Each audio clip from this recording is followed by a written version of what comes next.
don't know what I was saying. Yeah, no, it's a link. Google It stuff. was just a link, so. Okay. But it has the pictures. So like something different.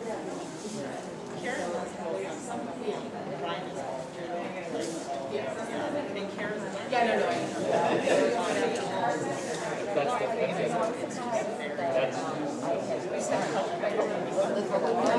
We good? All right.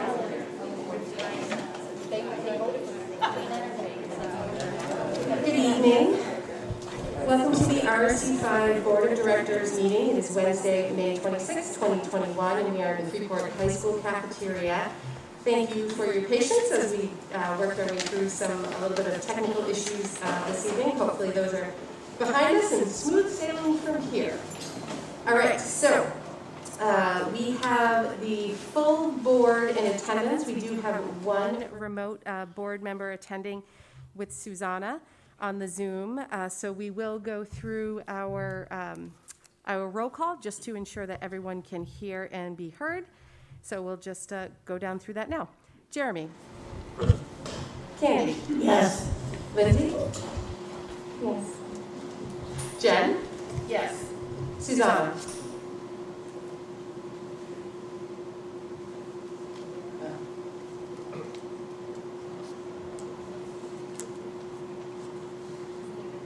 She's muted. Can you say it again, Susanna? Okay, so we can't hear Susanna, which usually I think goes through that laptop over there. Oh, well, she wasn't saying anything? Okay. Maybe we're not. Difficulties.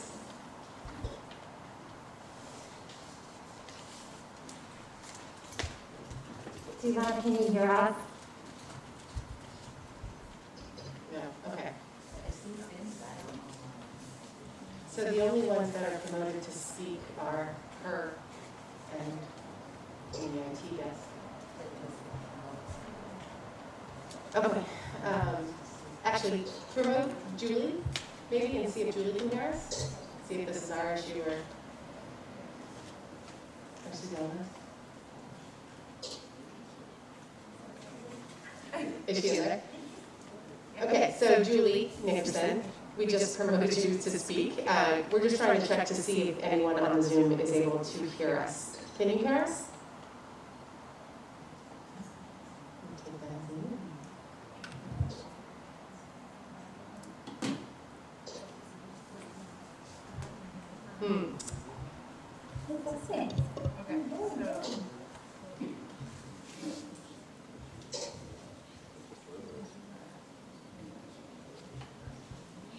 So, what do we think here? Just give us 1 minute and we'll just double check and see. So, do you want to call Susanna?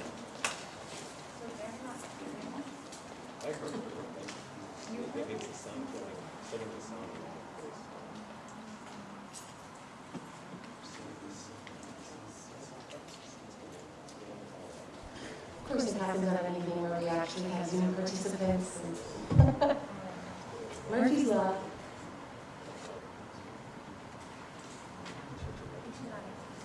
Because she's on board meeting. She has some great service. Hey, can you hear us when we are saying to you, can you hear us?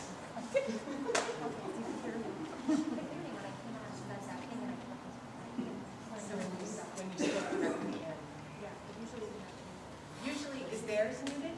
Is that the problem? Because their computer is the one that goes into the Zoom, right? So if theirs is muted, that's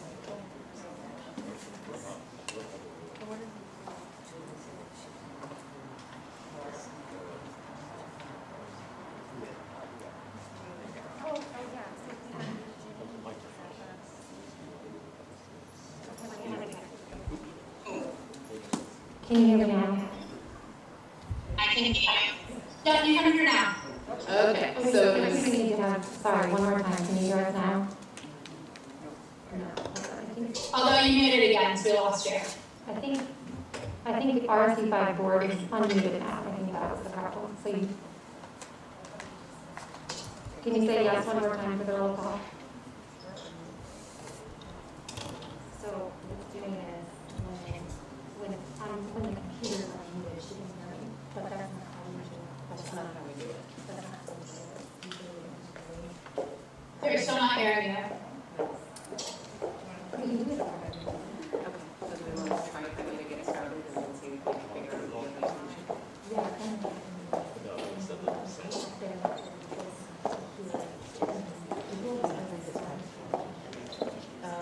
Even the mics. Okay, yeah. How was that for you? Was it different? Yeah, it wasn't ideal.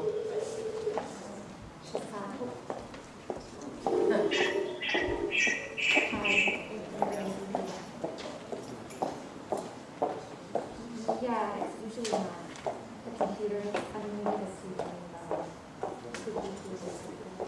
because if I unmute myself on the computer, you'll only be able to hear me a lot. Does that make sense? So, in the meantime, do we just start? Susanna can't.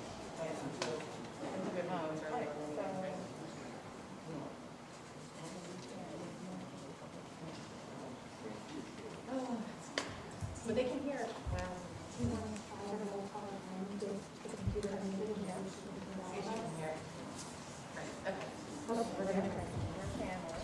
Okay, we're going to try a quick workaround to see if it's workable for the folks on the Zoom to be able to hear us through one of the laptops over here. Hopefully we're not going to get any echoes. Okay, so we are at Susanna. Can you hear us? I can. Yay! Yay, Susanna. Okay, Angela. Beth? Yes. Mara? Yes. I am here. Volley? Yes. Maddie? Yes. And Liam? Yes. All right. Okay, so our first order of business is the pledge. I pledge allegiance to the flag of the United States of America and to the republic for which it stands. I'm not sure I'm still in. Under God, indivisible, with liberty and justice for all. We were doing the pledge, so nobody was super close to the mic. That might have been why you weren't hearing it.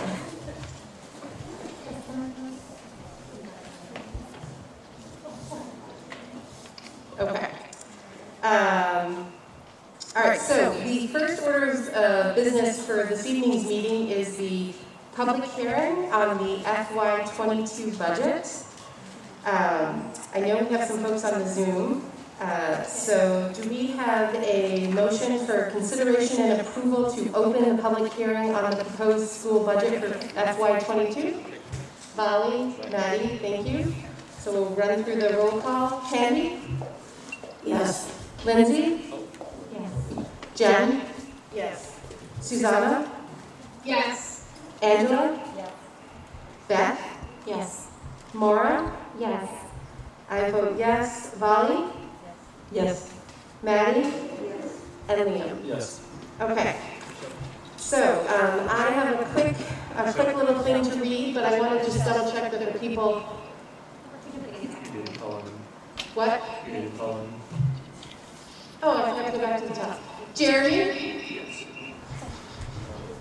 Sorry. All right, there's a yes. I just read it actually.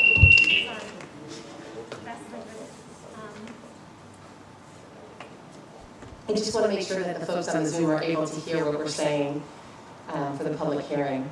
We can't hear you now. You can't? Okay. Okay. Everyone else can hear me.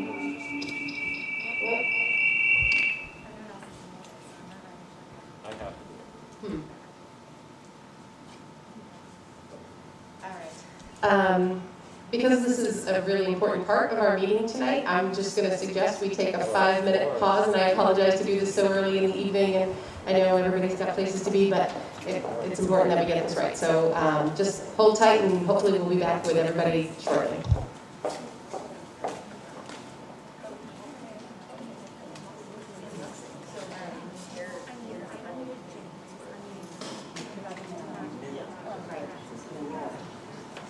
He's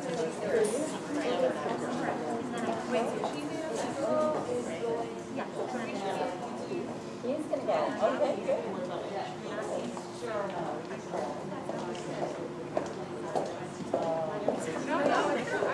This is not your duty.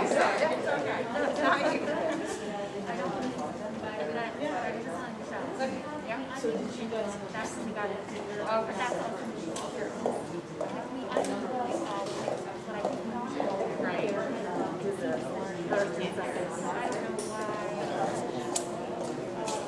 There's some connection on that computer that's not.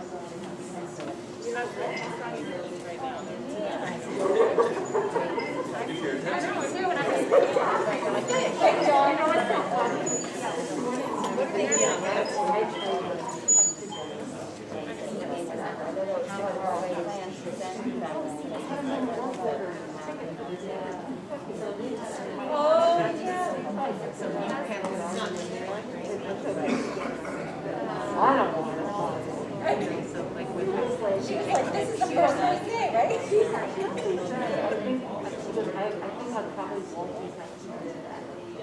Like, maybe, right? Oh my God. I took my like 4 times. I can just get I didn't take my phone. I was not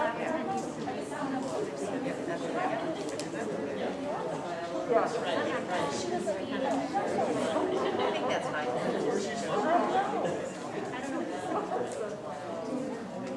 No, that's the thing. For that. Yeah, we did it, I'll tell you, and part of. Yeah, executive session. The reason why I did it actually Carol's did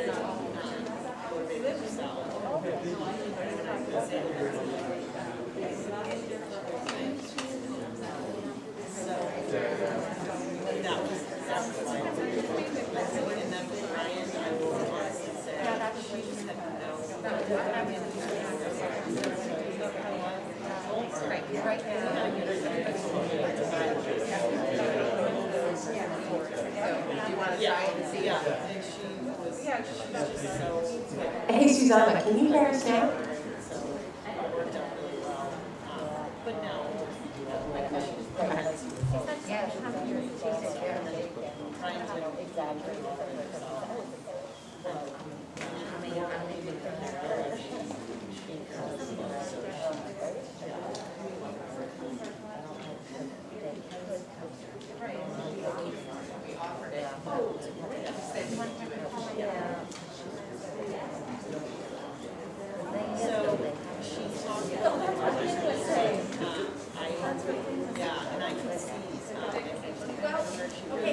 It's all the way up. Oh my God.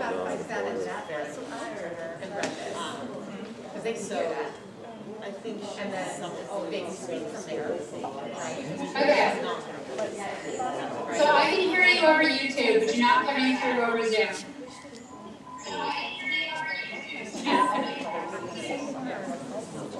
So she's got the right.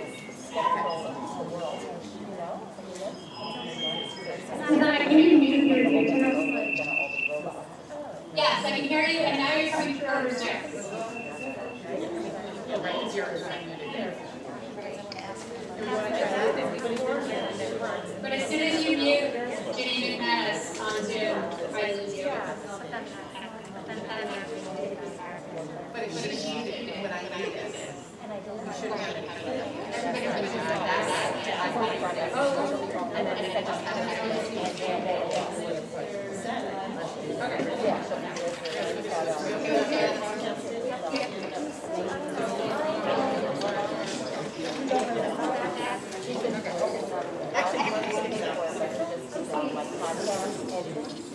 And she really enjoyed it, so this year they got a yeah, so she's excited about that, yeah. Yeah.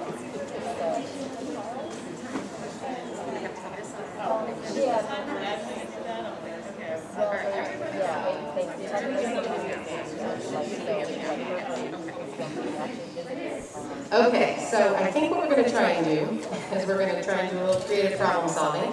and we're going to use the laptop and the computer simultaneously, and to at least make sure we can get through the public hearing so that they can hear what we're reading about, but then we can also hear their comments.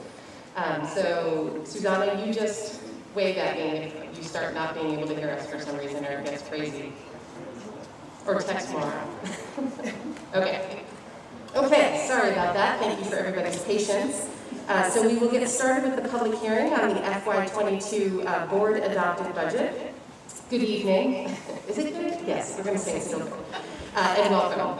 Thank you for taking the time out of your schedules to attend this year's public hearing on the FY22 budget, the board adopted budget. Due to the Governor's Executive Order number 8 and number 8A, FY 2021, the need for an annual budget meeting is waived because between the three towns. We expect to return to our normal schedule next year. I'd like to provide you with a brief overview of the budget. We believe that this budget moves RSU 5 forward in increasing student achievement, social emotional learning, and creating a stronger RSU.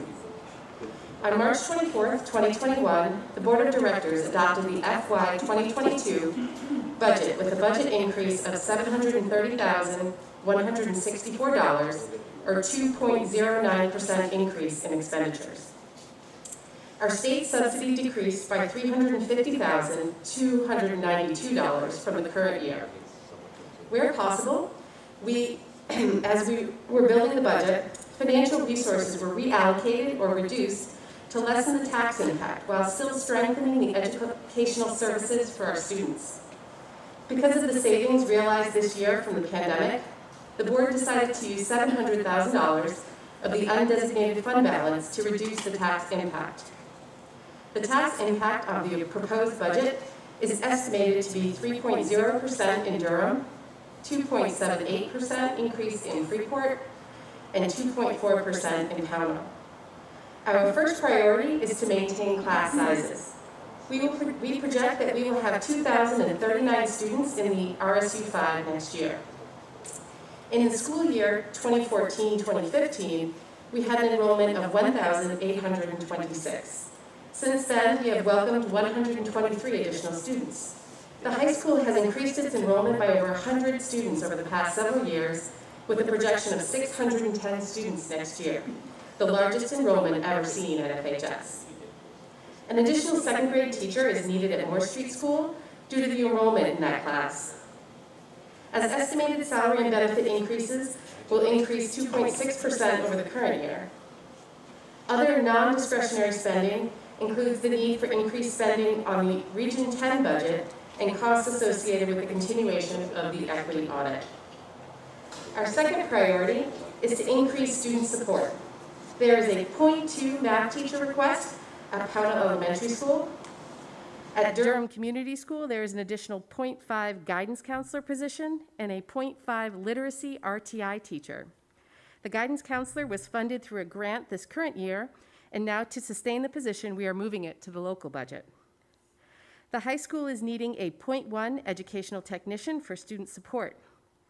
This will increase the position to a full-time and will attract more qualified candidates. Due to the pandemic, we have purchased more technology equipment district-wide. With the added devices, we are requesting an additional district-wide tech person to provide support to the staff. This budget also supports the establishment of civil rights teams in all of our schools. We also recognize the importance of a strong transportation system. Due to increased enrollment and co-curricular activities, we are requesting an additional bus driver that will also serve as a part-time custodian. This budget also establishes a tennis reserve account so that the tennis courts can be replaced in the upcoming years. We appreciate the continued support that we have received from the community in providing a quality education for all of our students. This proposed budget maintains class sizes from 13 to 22, pre-K through 8th grade, sustains existing programs, strengthens student support services, and strengthens supports in social emotional learning. We hope you can support this budget. The vote on the budget will be on Tuesday, June 8th at your local polling locations. We will now receive public input or questions on this year's proposed budget. If you are attending remotely, please use the raise hand function in Zoom. Before we take the first question, this is unlike the annual budget meeting where we are not able to increase or decrease a particular article. Tonight's meeting is to allow voters to ask clarifying questions or to provide comments around the board-adopted budget. So hopefully everybody heard that and I don't have to do it again. Oh, looks like the Zoom folks did hear it, so wonderful. So I don't know if we have anybody in person who'd like to speak. I know we have a few folks on Zoom. So if our Zoom guests would like to speak or ask a question on the budget, we just ask that you use the raise hand function. Usually it can be seen in the participant screen. You click on participants and down the bottom, little blue hand, and that will let us know that you'd like to speak and we can turn on your mic. Or if we have anyone in person who'd like to speak, I always give folks a couple of chances. Oh, all right, so we do. So we are going to. So do I have to promote him or can I just allow him to talk as an attendee? Okay, perfect. Okay, James.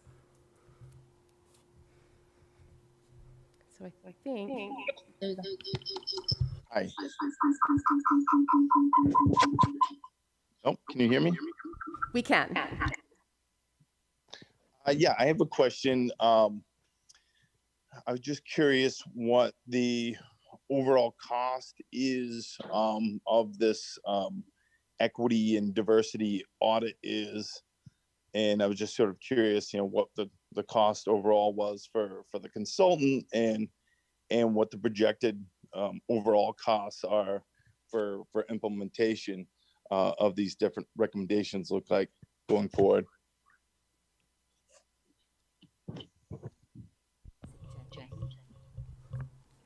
Can you hear me? Yes, sorry, we were just trying to figure out the best way to answer your question so you could hear it. Sure. Yep. And also like to get an idea of what that's going to look like time-wise with the students, what they're in the classroom, what they'll be spending as well.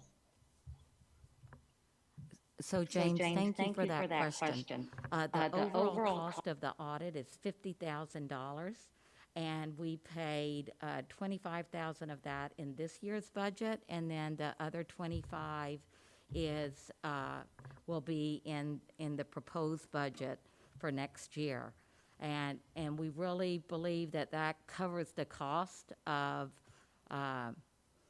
the consultation fees, and that includes the audit that they've been doing. They've been doing policy review for us. They're analyzing data to see where there are disparities between subgroups. The second part of your question is a little bit more complicated.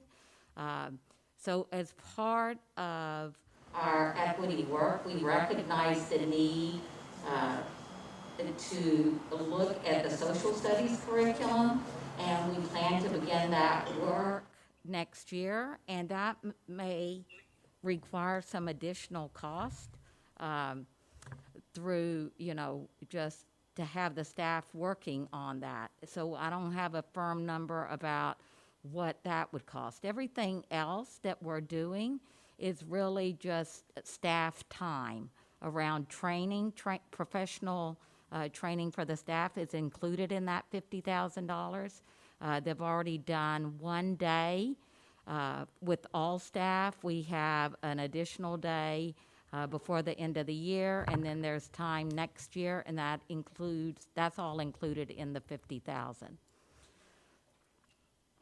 Are there any follow-up questions to that?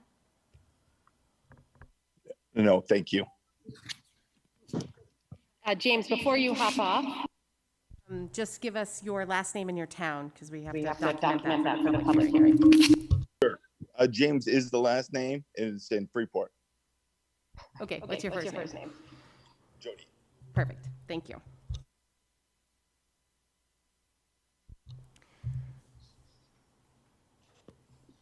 All right. So I don't see any other hands up at this point. I'll give folks just a quick second.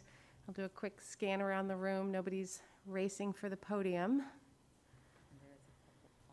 Yep, and we do also have a public comment, a little bit different in that we wouldn't be able to answer questions, but if someone had a comment that they'd like to make, we do have that opportunity later in the agenda as well. Okay, so do I have a motion for consideration and approval to close? I'm sure there's better language. To close the public hearing on the proposed school budget for FY22. Angela, thanks, and Maura? All right, I promise I won't forget you, Jeremy. Lindsay? Yes. Jen? Yes. Susanna? Yes. Angela? Yes. Beth? Yes. Maura? Yes. I vote yes. Bali? Yes. Maddie? Yes. Liam? Yes. Jeremy? Yes. And Candy? Yes. Great, thank you. Okay, so now that we've got that done, we'll do another vote. Do we have a motion for consideration and approval of the minutes of the May 12, 2021 meeting as presented, barring any errors or omissions? Jeremy, thank you. Maddie, great.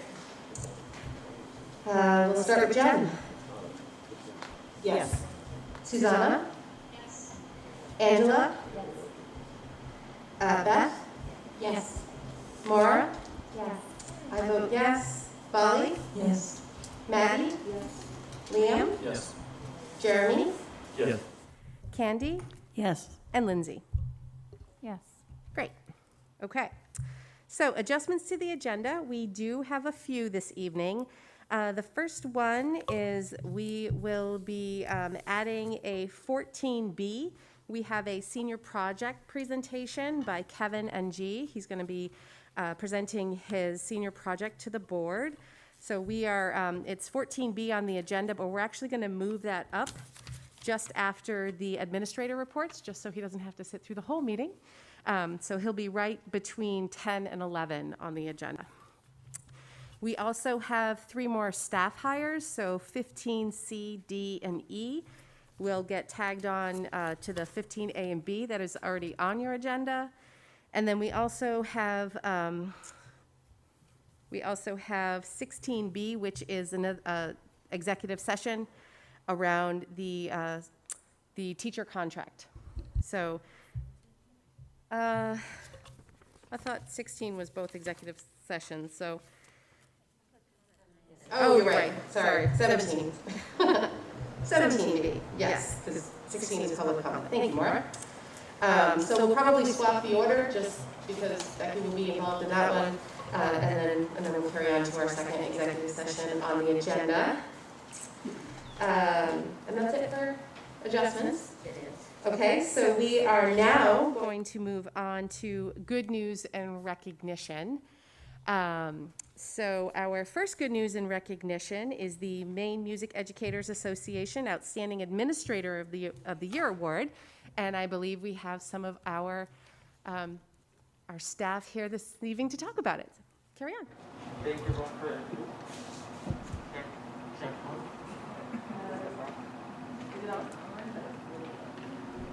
Is it on? They turned it off because of the feedback, so. I can speak really loudly. Okay, so here's the thing, so Susanna, you let me know, I'm not sure if you're gonna be able to hear most of this. We hear it a little bit, which is just feedback. Do you want to speak that? Yeah, and then you can move this over there. This is what they're hearing from, yeah.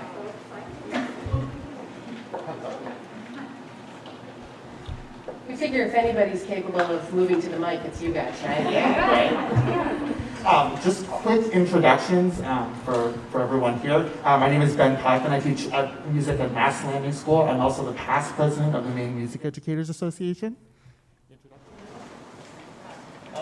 I'm Allie Edwards. I teach music at Panel and at Durham. Rachel Doman, K2 music at Moore Street School and band and chorus with Ben at Mass Landing. I'm Jill Palmer and I teach K-8 general music at Durham. Hi, I'm Nate Benefield, music at Freeport Middle School and High School. Do people just want to hold this when they speak so I don't have to awkwardly hold it? There we go. Yeah. Can we want you to stand there to hold? You can sit if it's easier too. Really? Okay. I think I'll do that. Good evening. Each year, the Maine Music Educators recognize an outstanding administrator of the year. This award is presented to an individual who has demonstrated active, ongoing support for balanced and comprehensive K-12 music programs. This year, the 2021 Outstanding Administrator Award for the state of Maine was presented to Dr. Becky Foley.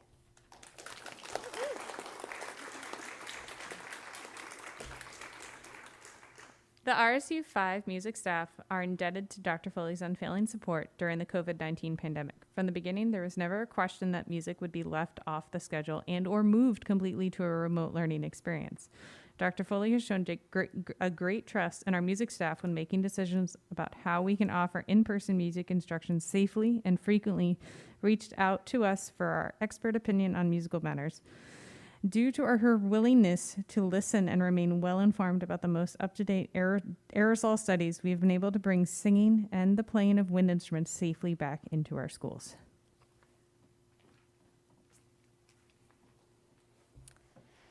During a time when guidance from the DOE was highly restrictive, Dr. Foley used a trusted research and faith in the RSU 5 music staff to create guidelines that kept students and staff safe. At her prompting, we presented to the school board our plan for a safe return to music making, which allowed us to start singing indoors before the CDC changed their designation for singing. Not only has Dr. Foley advocated for RSU 5 students, but she has also taken on an active role in music education advocacy at the state level. As the sole superintendent on the Maine Return to Music Task Force, Dr. Foley was a decisive voice when convening discussions amongst all the state's education stakeholders on how to support music programs during the pandemic amidst all of our restrictions. Thanks to her leadership, our schools have been adequately supplied with all the necessary PPE to make music in our classrooms as safe as possible. We are so grateful to Dr. Foley's positive support and are comforted to know that she will be at the helm as we begin to rebuild our programs post-pandemic. On behalf of all of the state of Maine, and especially our RSU 5 student musicians and teachers, thank you and congratulations.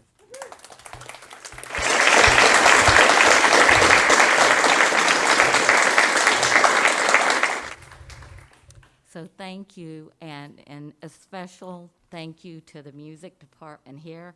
I have been very surprised and overwhelmed and humbled by your vote of confidence. I feel like our music department should be getting the award rather than me, because they really have had more obstacles to overcome than many departments. They had more restrictive guidelines this year. Just because it was music, and they really were very creative in looking for solutions. You know, they hummed in the fall instead of singing. They did drumming. They went outside to teach. And, I just have to thank you all for your adaptability, tenacity, and there's a quote by Plato that kind of resonates with me, and it says, "Music is a more potent instrument than any other for education because rhythm and harmony find their way into the inward places of the soul." And I truly believe that, and I just cannot thank you all enough for keeping music alive during the pandemic for RSU 5. So thank you, and thank you for this honor.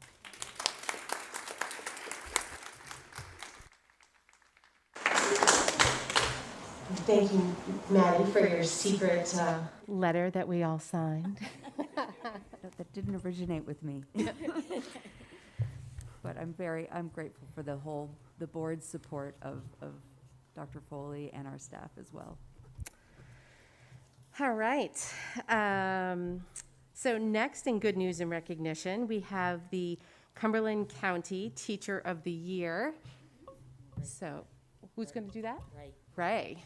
Well, Ray Grogan's not the Cumberland County Teacher of the Year, but he will be presenting. We'll give this back to him.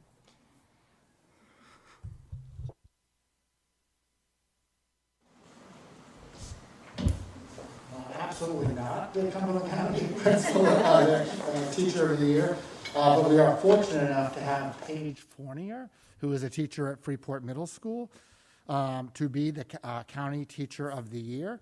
They have not yet selected the State Teacher of the Year, but she was named the Cumberland County Teacher of the Year. And she's a very deserving person. Just a little background on Paige.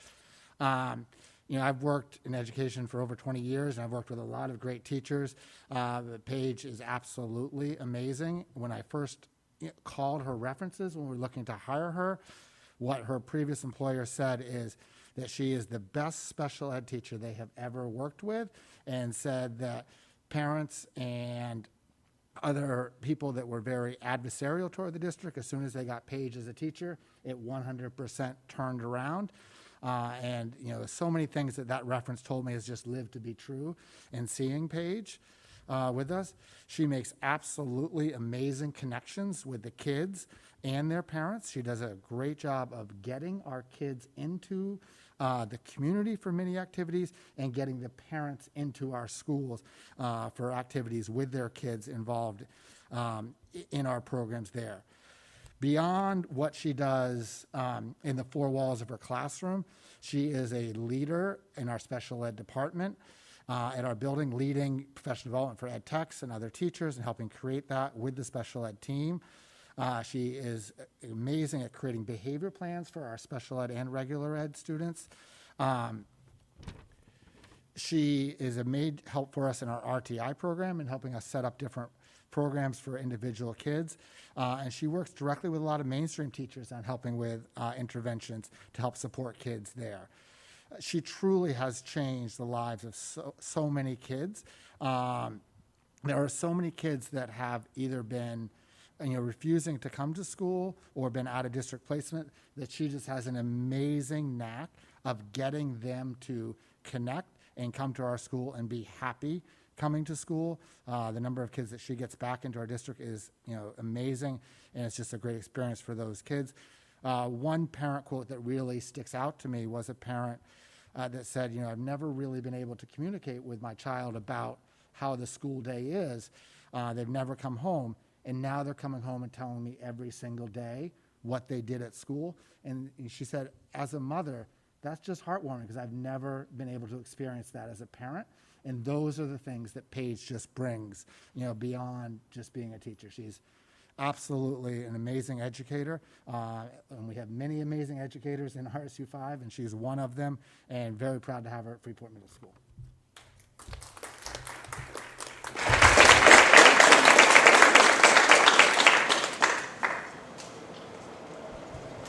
All right, so in addition to the Teacher of the Year and the Administrator for the Music, we also have a Maine Principals Association Principal Award winner, and I think Principal Goko is going to speak to this one.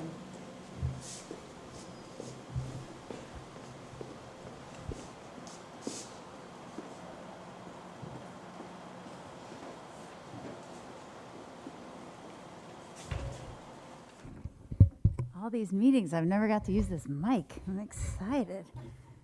Okay, I actually have 4 different things that I'm recognizing tonight, but I will start with the Maine Principals Association Principals Award. This is an award that's very special to all of the principals in the state of Maine. Every principal is able to select one senior to receive this award.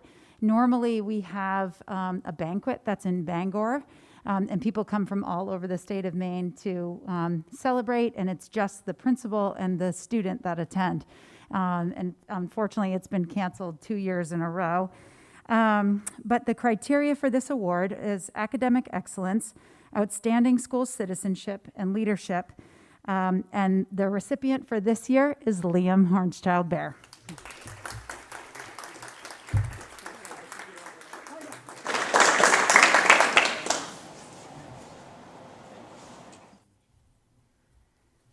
So Liam receives a pin that he can wear at graduation and also a plaque for that.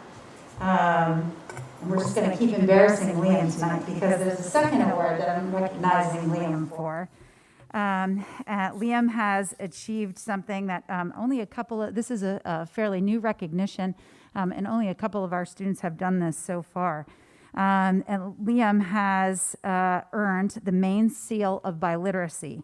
And students earning this recognition have demonstrated a high degree of skill in English and at least one additional language. And for the Maine Seal of Biliteracy, students must demonstrate an intermediate to mid proficiency in a language other than English based on the ACTFL proficiency scale. Liam has earned this seal of biliteracy in German, and he has an intermediate to high proficiency. Congratulations to Liam for this achievement.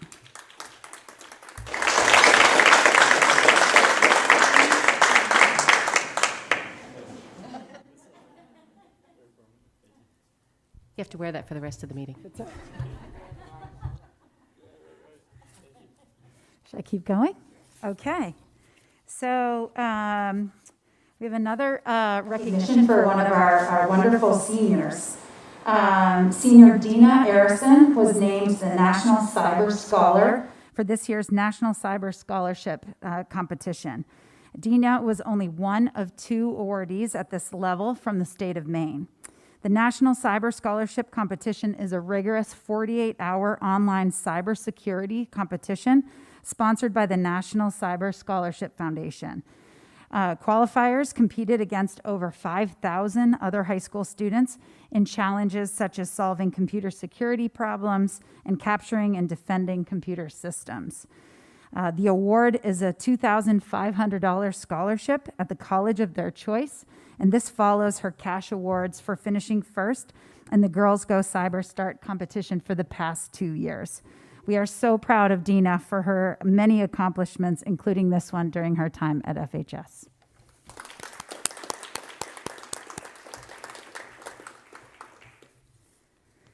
And finally, we are really excited to share the news that our Freeport High School Yearbook Program has achieved the Jostens 2021 National Yearbook Program of Excellence at the gold level. The National Program of Excellence recognizes engaging yearbooks that reflect a broad representation of the student body while helping students develop 21st century skills such as communication, collaboration, and information and communication technology literacies. This award was presented to the Freeport High School Yearbook Program for achieving defined criteria in 3 of the following categories: creating an inclusive yearbook, generating school engagement, and successfully managing the yearbook creation process. Even more impressive is the fact that FHS is one of 2 schools in Maine to receive this award out of 95 schools that work with Jostens. And even more impressive is this is their 3rd year in a row of receiving this gold level award. The high school yearbook program is led by yearbook advisor Becky Peterson, and these are the 2021 student staff members: Sophia Alterio, Caitlin Arsenault, Vivian Crawford, Megan Earlbach, Jasmine Ferrante, Eliza Howe, Ella Quigg, Alex Renoletti, Malia Schneck, and Nora Soul. And we are so proud to recognize the yearbook staff who have created an exceptional yearbook for our school despite the challenges presented by this school year. Thank you. And I'd like to invite Melanie Sachs up to say a few words about some of these recipients.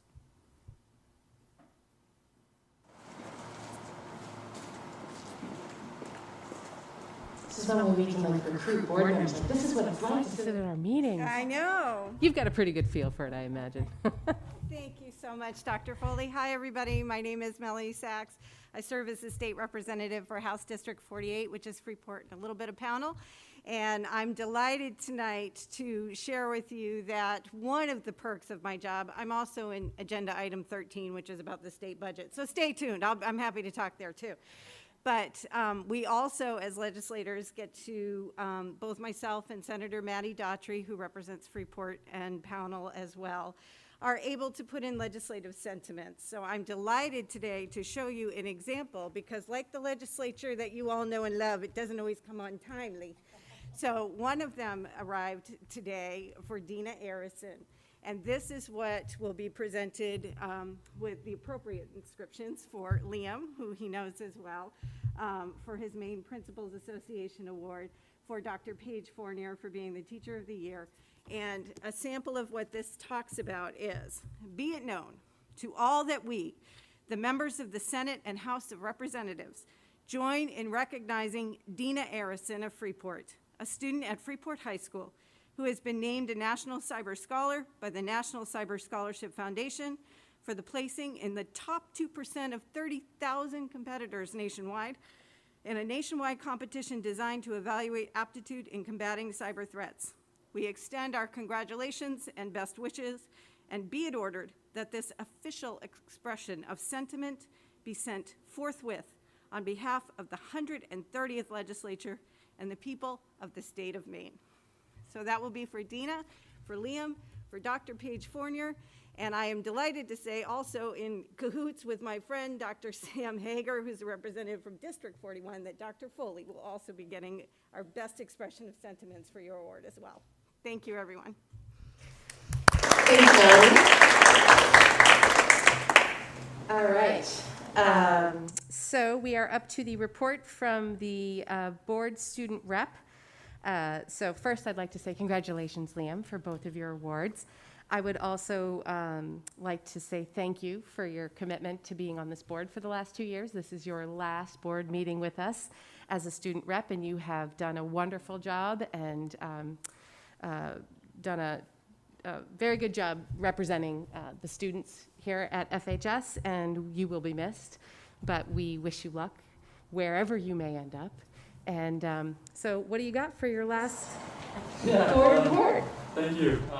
Yeah, so not too much, but so yeah, the seniors had their senior banquet last Saturday, and a few more activities like a barbecue and a beach day. Oh yeah, sorry.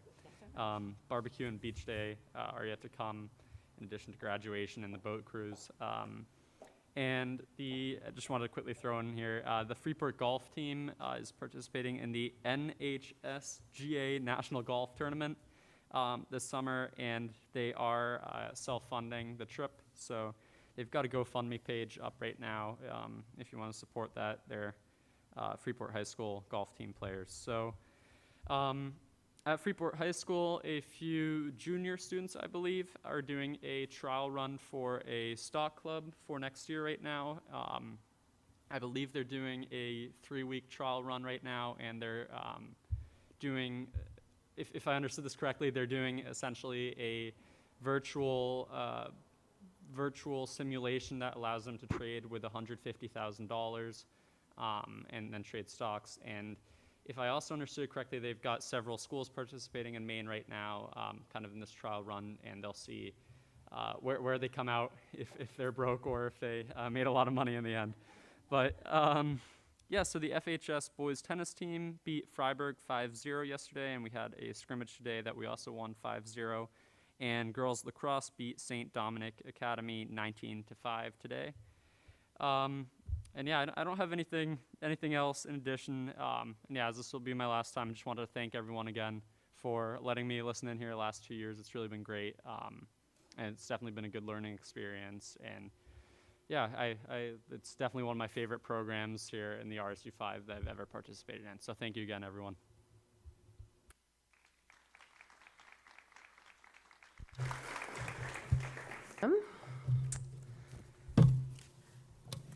It's always best to start your stock trading with someone else's money. Pretend money even, even better. Unless they get a bunch, then then it's disappointing that it's not real. Okay, so now we are back to Public comment. Becky has a computer, so she's going to have to run this. You want to give me the computer? All right.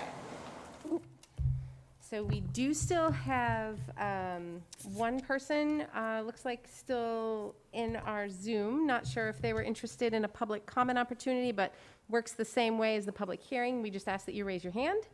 And I don't think we have anyone here in person. Just give it a quick sec. I know there's a little bit of a lag if they're watching the YouTube between when we say it and when they hear it.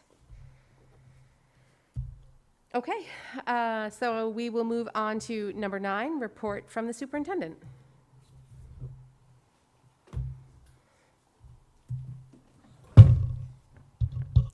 ever there was a board meeting to go along with our theme this year of adaptability, flexibility, tonight is it.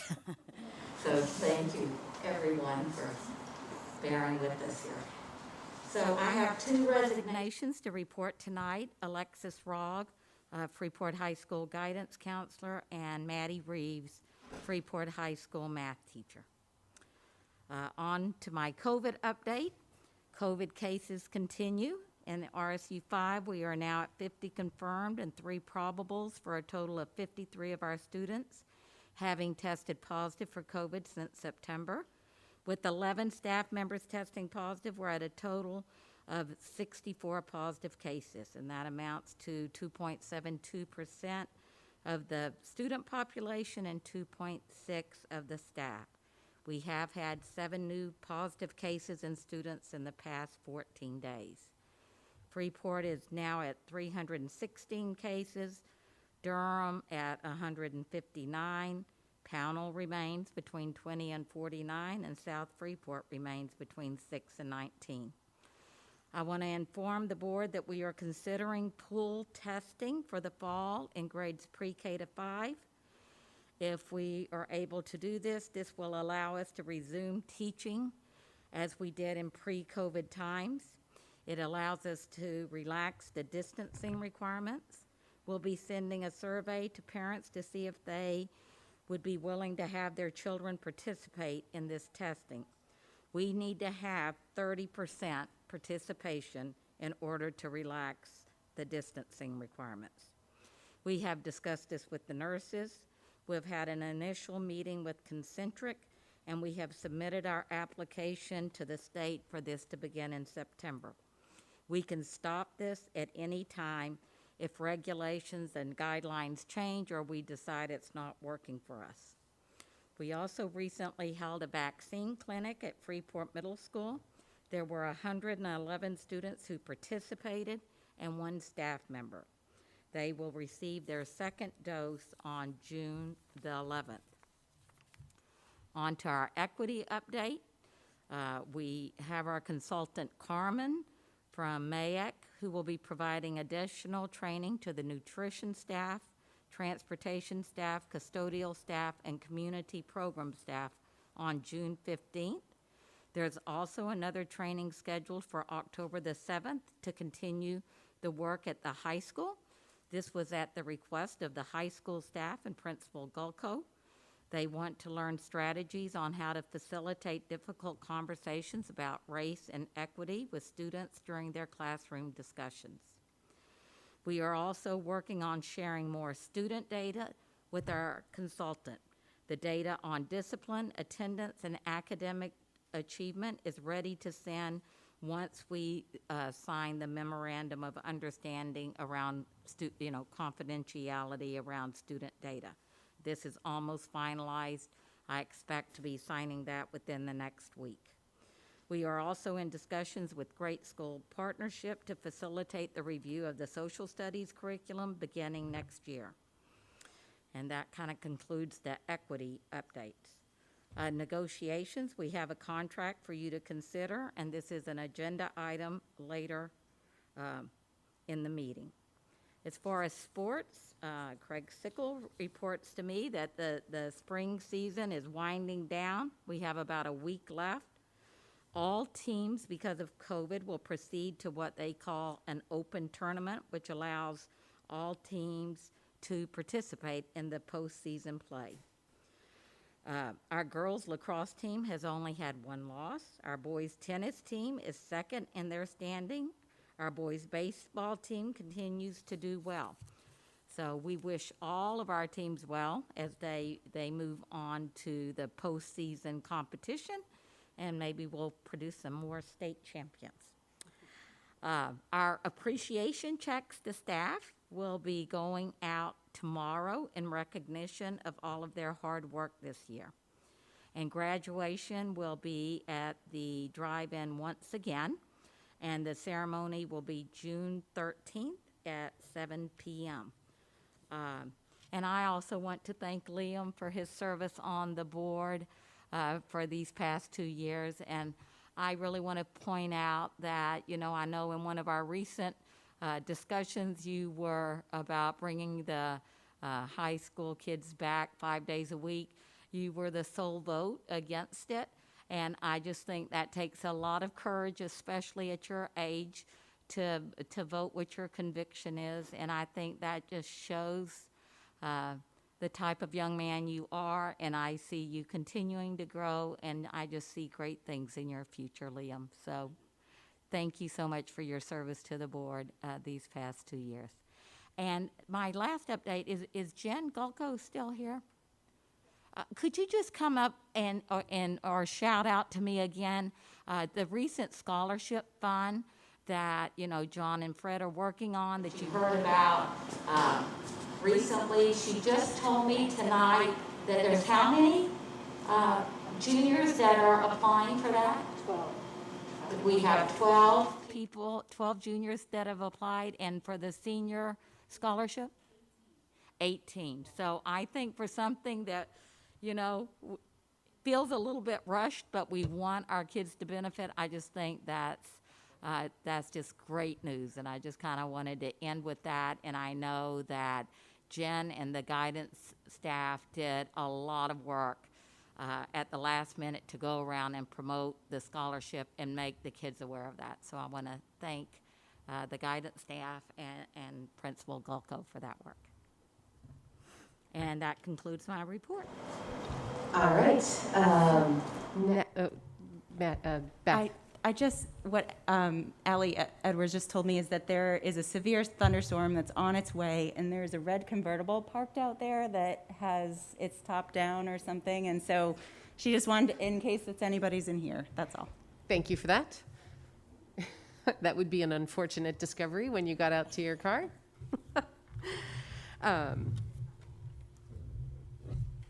Okay, so next we have administrative reports. The only one on there for this evening is finance. Rick, you want to give us a start?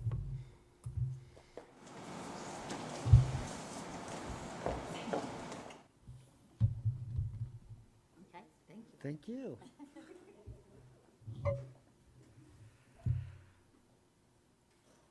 I'm reporting that the FY21 budget continues to track very favorably for the district. Again, it's somewhat unclear as to what the final number will be, but again, I'm very optimistic that it will be somewhere in the neighborhood of the low, between 1 and 1.3, somewhere in that neighborhood, I would guess. I know that we've exercised some large bills in the last few weeks. And I was particularly gratified to note that my estimate of the appreciation was about what I thought it would be. So again, I think I have a really good staff, and they've worked very hard to make sure that happened. And I just want to say to them, thank you, publicly say to them, thank you. I'm also very gratified again at the budget process for FY22. I thought it was very seamless. We were very highly collaborative, and I think it bodes well for the future here at RSU 5. Tomorrow morning starts the training for the administrative assistants and those folks in Infinite Visions. We have, with Gail's help, gotten folks logged on. So we'll be having a class for most of the day tomorrow with those folks. And then on Friday, the building administrators and others will learn not only how to process requisitions, but also we're transitioning to electronic document processing with regards to hiring personnel, those types of actions. So it's a very exciting time with regard to those issues.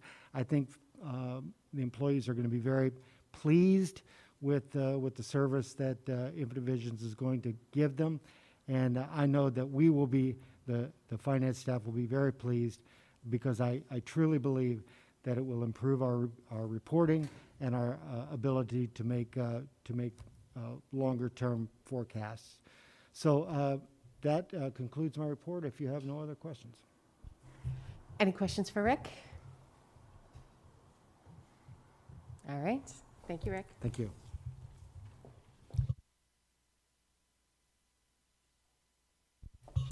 Okay, so we are up to our first adjustment to the agenda. We have a presentation for a senior project from Kevin NG, and he's going to present to us this evening. In your packets, He emailed it out to us yesterday, but we also had it printed and put in your packets so you can take a read through that. Was the document he provided to us, and so I think we'll have that down there. Yeah. welcome, Kevin.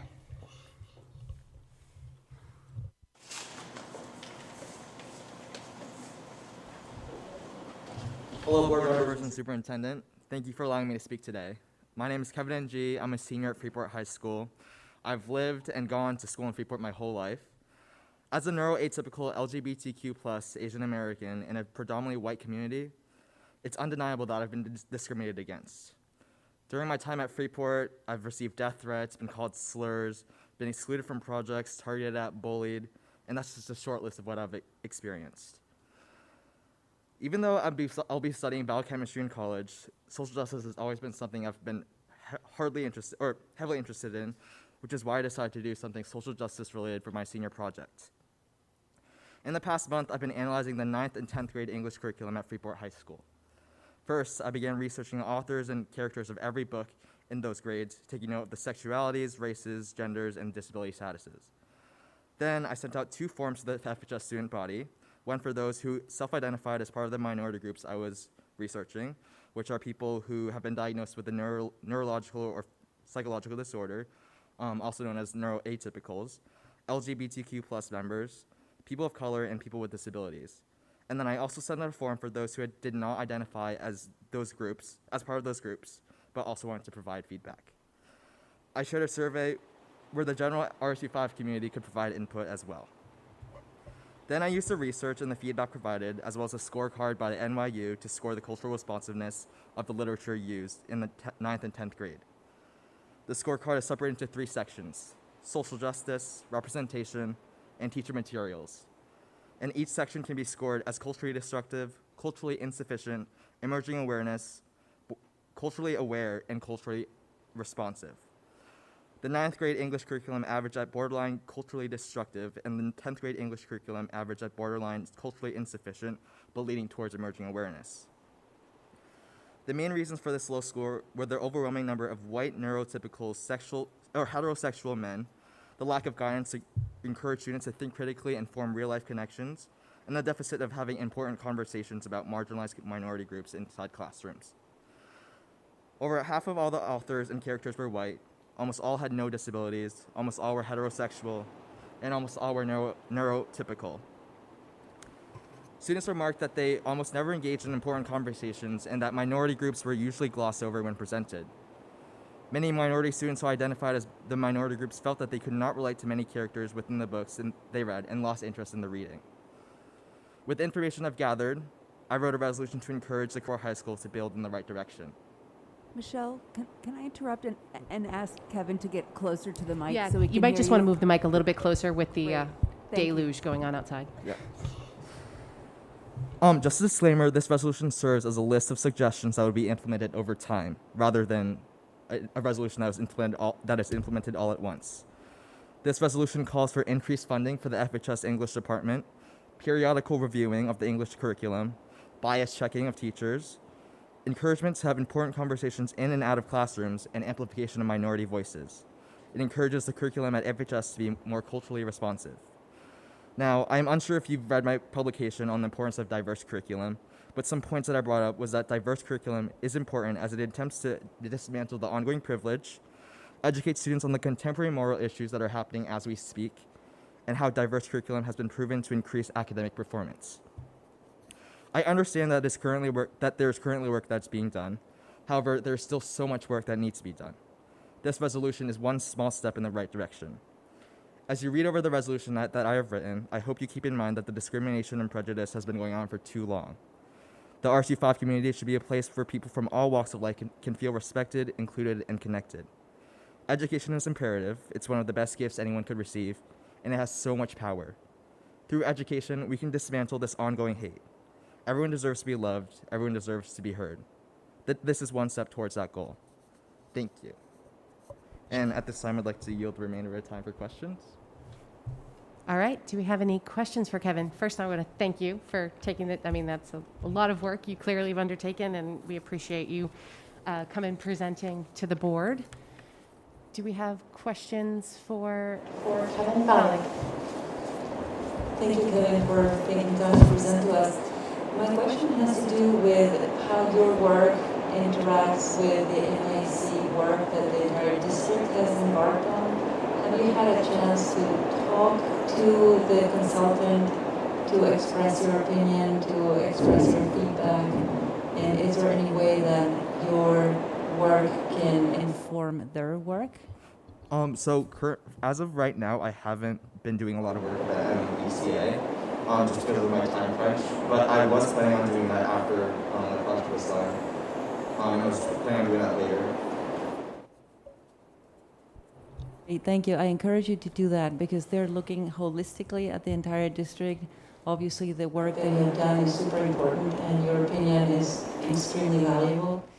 So to the extent that you can collaborate with them, I think it will be beneficial to the entire district to have all voices channeled into one direction so that the plan that we get from the consultant includes the voices of all students like yourself. Thank you. Jen. I just had a comment. Kevin and I appreciate all of this work you've done. I think it's amazing that you thought to do this for your senior project. And I, as a former English teacher, I can say that I think that this has been a long time coming, and I think that I love how you really targeted it to the 9th and 10th grade. And I think it's going to be very useful in moving forward with the work that we're going to do. So thank you. Thank you. Liam. Yeah, Kevin, it might be a stupid question to ask, but how does the scoring of the curriculum work? How did you score? I think you said NYU, used NYU curriculum. I'm just interested in how it actually functioned, what the curriculum was. My project advisor, Jessica Montgomery, provided me with this packet. It's a culturally responsive curriculum scorecard that NYU made. It has a bunch of pages where you can analyze the characters that are in the books. I have a bunch of them, or I just have a bunch of it filled out for 9th and 10th grade. Also in the packets, there's parts where you could score representation. So there's like the curriculum features diverse characters, and characters of color do not all look alike, and you can score. And then it's just a bunch of questions, and you score based on those, and then grade the overall grade in curriculum. Beth. I also want to say thank you for doing this. It's really great. I was just curious if you have a few of those things, or could you tell us some of the, because I can't remember back to what my daughter read in 9th and 10th grade, but just mention some of the titles that are currently in use that you kind of looked at. So some significant books that I saw were Fresh Ink, which was, I think, recently introduced this year. It was a super diverse book with super diverse characters. There's also To Kill a Mockingbird, obviously, that is a big book that we've been reading every year, although it is written by a white character, and there isn't a standpoint or like a main black character in the book. And as one person from the survey liked to say, it's a whitewashed savior book. There's also a bunch of Holocaust literature, which I think is beneficial because I think a lot of people should be educated on the Holocaust and genocide in general, which is why, even though they're predominantly white books, they should be included. And there's just a lot of books, but most of them are usually white-dominant books.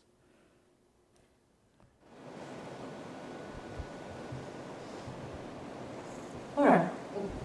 Would you like to add? Go ahead. Thank you so much, Kevin, and I echo the sentiments of my fellow board members. I think that student voice is something that is so important. So I really appreciate that you surveyed the students and heard from them. And I was going to ask if we could refer this to our DEI committee so you could work with them, and so maybe they could even dig in or take, I won't say what to do, I won't tell you what to do, that's your determination. To work with them and share what you've gathered with them. But just in looking at my Roberts rules, I think we have to have a motion on the floor in order to refer a motion to a committee. So I would have to make a motion for consideration and approval of the resolution, I believe, Michelle. And then if that got a second, then we could refer it to the DEI committee if that's the will of the board. So, So we need to vote on the resolution, or we need to vote to move it to the DEI, or we can just request the DEI committee to review. I think we could vote to send it to the DEI, but if we wanted to, yeah, I think we could have a motion to refer it to the DEI committee without having a main, well, it just means there wouldn't be a main motion. What would we be referring? I think we would just say we would move to refer the resolution and the committee, on the resolution and Kevin's work that's as presented to the DEI committee, but what he's presenting is the resolution. So I think, does that make sense? I don't think we have to vote on the resolution. No, I don't think so. Yeah.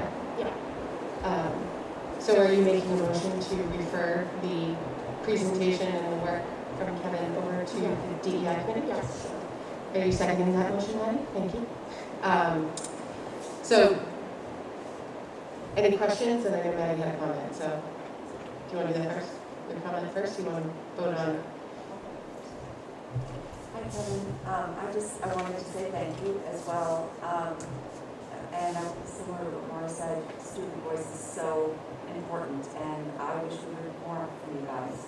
I know there are a couple teachers at the high school in particular who are always encouraging you to come forward, but we don't often get an opportunity, and it's so very important. I hope that you'll speak about this part when you give your presentation to the school, so that your classmates and the underclass people will have an opportunity to reflect on what you're sharing. It takes courage to stand in front of a body like this and to advocate for something that some perceive as really unpopular and potentially controversial. Advocacy work is so incredibly important, and I wanted to make a note that I think a lot of people don't bother with it because they just feel kind of disenfranchised from the get-go, or they think that the answer is going to be no, or they see that progress can be slow. But you never know when there's going to be that cultural moment that calls for us to act, like we've experienced in this country in the last year. And regardless of whether that moment's happening or not, if you feel moved to advocate for something, I hope that more young people will, because even if you're advocating for something whose moment hasn't quite arrived, you'll be one of the voices who's been consistently beating the drum of please pay attention to this. So I hope as you go forward in your advocacy work and in your education, that no matter what happens with this or whatever happens with the other things that you speak for, don't be discouraged if things move slowly, or if things don't if the outcomes don't quite match your intentions. Just be steadfast in that work, and I thank you for sharing your voice with us today. I know you speak for many others as well. Yeah, Lauren. I have some Robert's rules that I wanted to discuss. Do you want to confer about it, or just so the whole board, or does the whole board want to hear it? Sure.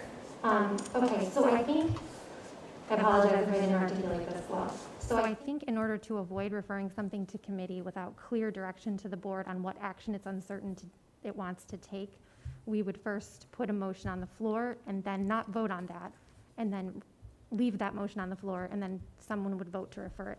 Someone would move to refer it to committee. So that way it's clear to the committee what is it that we were considering that we wanted more committee input on, rather than just sending it to committee without any real direction as just here's some information and not telling them. So I think that there has to be a motion on the floor, but then someone could, you know, come in and make another motion regarding that motion, such as like to table it, to refer it, to indefinitely postpone it. And that means you don't have to vote on the initial motion. Hopefully that's clear. Does that make sense to you? Yes, so what would the initial motion on the floor be? I guess the board could discuss that. I mean, one possible motion could be to vote on the resolution itself. And then we're sending it to committee saying, we have this resolution. And that's the instruction to the committee is, please review it and come back with a recommendation of whether we should pass it or what concerns you have, if there's anything to be added to it, that kind of thing. There could be I'm trying to think what else. I think that's the main action the board would take. I don't know, can you think of others? That was the one I had sticking in my head. I hadn't really thought of what the motion might look like. I wasn't planning on voting. Maddie. I seconded, I guess the word seconded the motion to refer to committee. I don't feel prepared for us to pass it as is. I think there's more discussion and more work necessary. But at this point, it makes sense that it be aligned with our goals. Right. And I think the committee is the people to do that and come back with a recommendation for us. So if I'm understanding mechanics correctly, I mean, sounds like we would just leave that open. I think we would probably rescind your motion in second, put another motion on the floor, and then make your motion in second to send it to the DEI committee. I guess I thought that's what the motion language was. It wasn't very formal. Yes. What do you think? Do you think that? Because I guess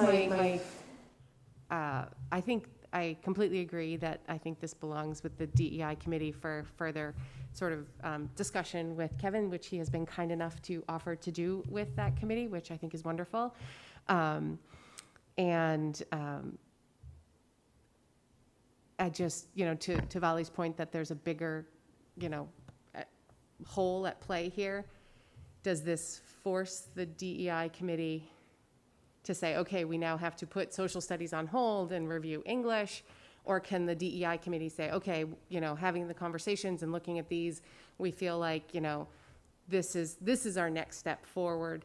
I mean, and they could always come back to the board and say, like, okay, we think the first step is this, and then the next step is that. Yeah. The reason I would like to forward it to the committee is that I, as supportive as I am of Kevin's work, I don't feel prepared to pass the resolution as written. So I believe it's a bit specific in some ways that I don't think is necessarily appropriate for a school board to make that resolution. But I think the spirit of it is absolutely aligned with what our equity goals are. And that's the kind of work that I would like to see be undertaken by that committee. Okay. You get me long enough, I can always I just want to remind the board that one of the goals is we have an equity goal, and one of the action steps in this year's goal was to do the audit, and then once we get all of that information back, was to create a more detailed plan going forward. And I guess my thinking is we could also, as a DEI committee, as a board, you know, as administrators, consider what Kevin has said here and work with Kevin about, you know, I would need to see a lot of the data that Kevin created, and then maybe prioritize some of these things, you know, as part of that detailed plan that we have that we're committed to doing.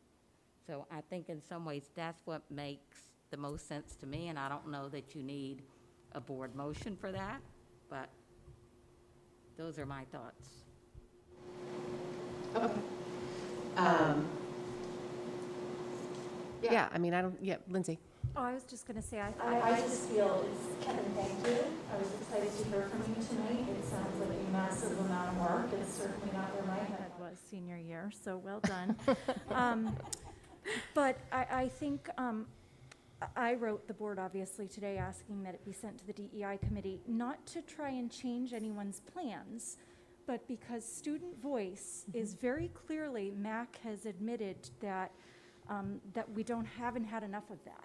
And Kevin has come forward with a voice, and it's a powerful one. So I don't think when I suggested that Kevin's work be sent to the DEI committee, I wasn't suggesting that anything be prioritized or done right away or slashed or accepted. I think the members of the DEI committee deserve to hear from one of our students. I also would like to point out, I find it not ironic at all that the students who are courageous enough to come forward are those who have either left our school or are about to leave. And so I wasn't suggesting that we, just adopt this and start working, but what Kevin has done aligns with what MAC has told us. We couldn't fill our student forums, and there is something to be said about why is it that it takes our students to come forward at the end of their journey. They finally feel brave enough to share stuff we should know. So Kevin, thank you, and I just firmly believe that the DEI committee needs a copy of this. I'm not suggesting it needs to be stamped and approved and we start redoing everything, but it's valuable information. So that's my thinking. Thank you, and thank you, Kevin. Yeah, I agree. I think, this is definitely, particularly as we're looking at, okay, what's our detailed next steps? I think this definitely needs to be on the table in the discussion, right? So, if we can do that by just asking the members of this board that are on that committee to, make sure that that's a priority and part of that, and Kevin has been kind enough to offer to talk and work with them, which we appreciate. And I would also recommend, other board members, if you're interested in more discussion or have more questions as you're thinking on this, maybe we can ask Lindsay or Becky to make sure we're aware of when any of those meetings are happening, because all of our committee meetings are open to the public. So, to attend and ask more questions. So, okay, so we can leave it at that. Yeah, I don't think there needs to be an action, Okay. like a motion. Yep. If the will of the board is not to vote on the resolution, so we can, I don't think we need to vote. Okay. Wonderful. I have to rescind my second, you have to rescind my motion, right? Yes, there is technically motions on the floor, so they have been rescinded. Cynthia? Duly noted. Thank you. And thank you, Kevin. Thank you. Hopefully stop raining. You don't get soaked on your way out. All right. Board comment and committee reports. So board information exchange and agenda requests. So just a reminder to folks, we have currently one more board meeting scheduled in our regular session, which is the day after the referendum, so June 9th. And then hopefully you all get a well-deserved break from board meetings for 2 months.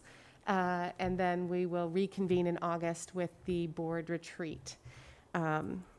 If folks are thinking about information or agenda requests, at this point, it's probably going to be, things that we want to talk about at the retreat.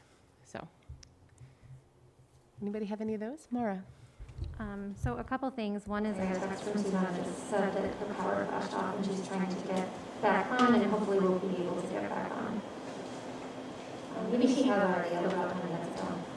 Oh, she is on, and she had her hand up, and I probably missed her when she wanted to talk to Kevin. I'm sorry. I forgot to look over. Sorry. Okay. She's there. Yep. And other thing that I wanted to mention under board information exchange was we canceled the regional board meeting, MSBA board meeting due to low attendance. But one of the things we had on the agenda was an update on broadband initiatives and MLTI 2.0. Can you hear me okay? And MLTI 2.0. So I won't go into too much detail about the tech stuff because I probably will give you some misinformation. But basically, my understanding is they're trying to form an organization of technology educators is trying to form regional coalitions to create basically their own utility with municipalities to create broadband, low-cost broadband. And one of the things we hear about most often is accessibility to broadband, but we don't hear as much about affordability of broadband, which is also a great barrier and might even be more relevant to more families in our district. So I'm happy to do a little bit of follow-up research on that and find out who in the Portland region is working on this. The thinking is to strike while the iron's hot when there's COVID money, because it can be like a COVID-related expense to build up this infrastructure, and to have school boards and towns work together in the region to create low-cost broadband to be available to students, because it is, an equity issue and access to can be an equity issue and access to education and learning. So I just wanted to share that with you all, and then I had a second. I think a few meetings ago, Vali had mentioned when I was absent, I had a request for curriculum, more information about curriculum. So perhaps a meeting next year about what curriculum we use in different grades, and more on the board's role in curriculum, because I know that's supposed to be one of our primary areas. So thank you. Great, thank you. Any other requests, comments, board reports? Susanna. Yeah, thank you. See, all you gotta do is give the computer back to Maura and she's much better at her job. No, that's fine. I had two things. One to Kevin, but I can follow up with him later. And then a question, I want a clarification. Becky was talking during her report, talking about next year. Can she just clarify, she's talking about pool testing for the fall, I believe, and just what that means? And I'm also, my electricity has gone out twice in the past 20 minutes, so I'm gonna try to stay on, but I might be jumping around. So, thank you. Okay. I'm going to try to teach you about pool testing in like 2 minutes. So I'm learning too. But basically what the DOE has said is that you can relax your guidelines for physical distancing if you... Go ahead. Susanna, can you hear me? I can now. I couldn't before. Okay. So what the DOE has said, now I'm getting the, okay, is if we participate in that, we can relax our distancing guidelines. So what that means is that whatever population that we're testing, which would be K to 5, let's just say, we have 1,000 kids K to 5, we would have to have 30% of them to participate. And you have to have at least 5 swabs in each test tube. And so basically what this means is that once a week, that all the classrooms, K to 5, that we would have to have the people who agree to participate to swab their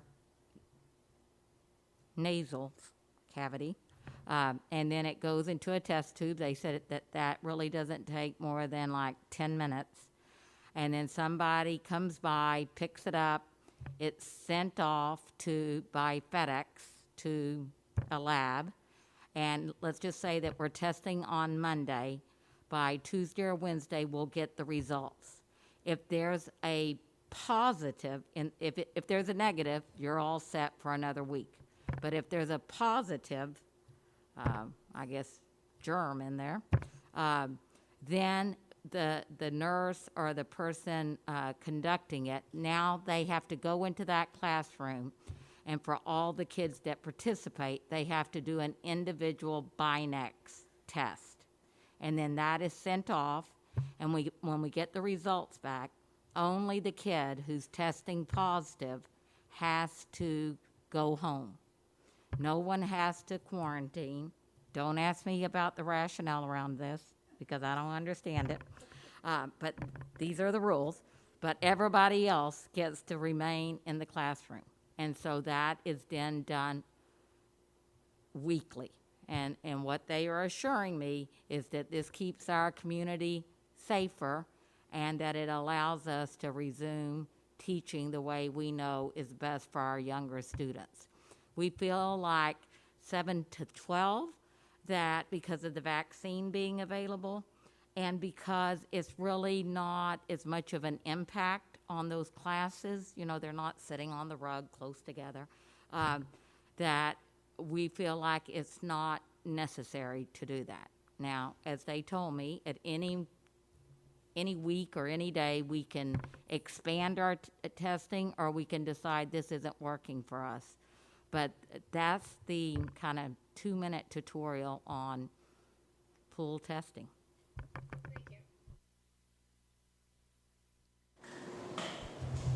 Okay. Jeremy.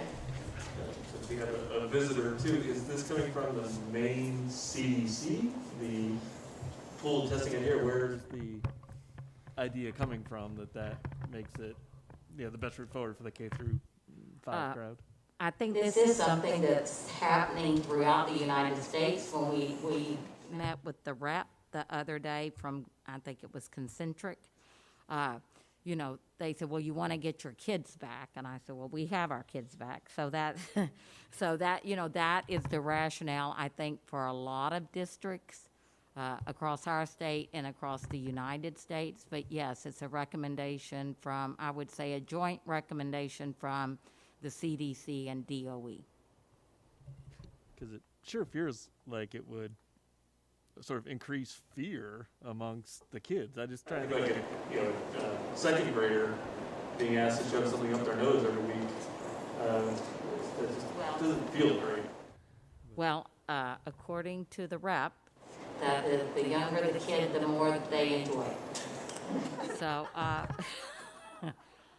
I'm just reporting on what's reported to me, that the way they said it is if you know how to pick your nose, you can do this.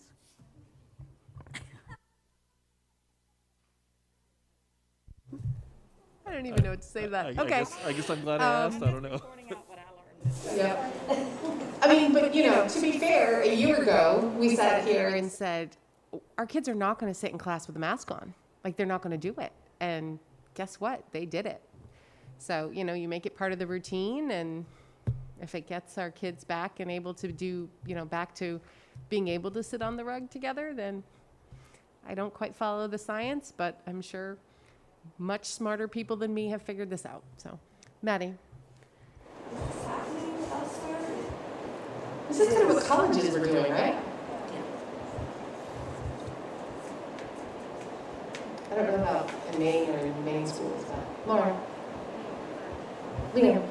So a lot of summer camps for kids between the ages of 8 through like 14 are doing pool testing as well in cabins, in individual cabins, on a weekly basis, so they can separate a cabin. And I know a lot of summer camps in Maine are doing it like that this summer. So. Mara.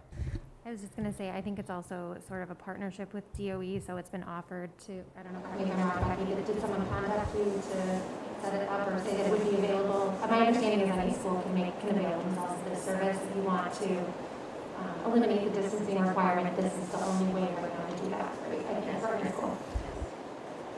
Maddie. I mean, summer camps, I know, have done this to great effect, but they've also been in bubbles.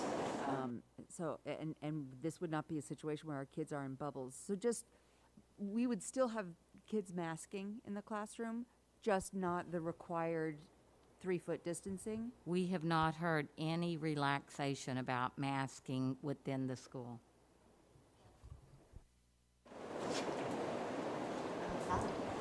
Bobby. So will the DOE PTA to just pay for the service, or do we need to pay for it ourselves out of our CARES Act money or new relief funding, or does it come out of our contingency? Who pays for it? The pool testing itself is free. I'll look at that. Nothing's free. But, you know, it's not having to come out of our budget. They will even provide staff initially.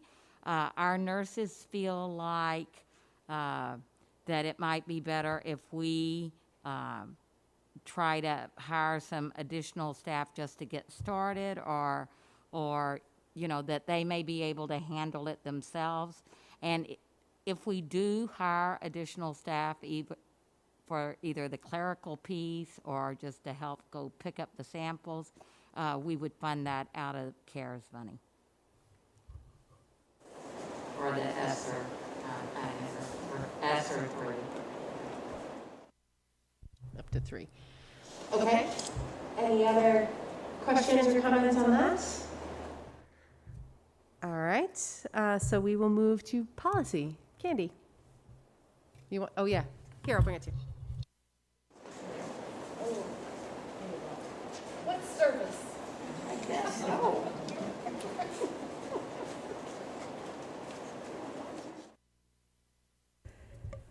Okay.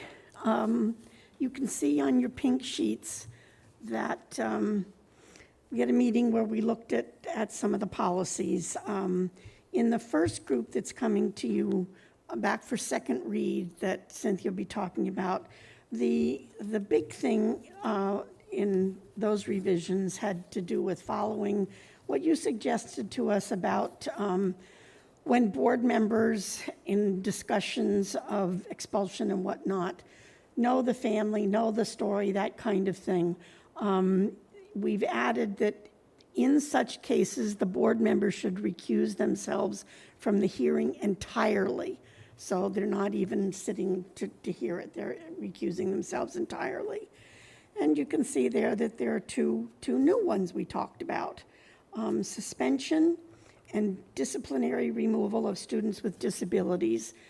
And again, Cynthia is going to talk to you about the specifics, but mainly in the suspension one, it's noted that the student still has to do the work, and he's not allowed to do extracurricular activities, that kind of thing, and be able to present their case, or whatever you want to call it, within at least 5 days. And with the disabilities one, the main thing is that parents of students with disabilities would be advised of whatever the procedures are that have to do with removal of a student with disabilities.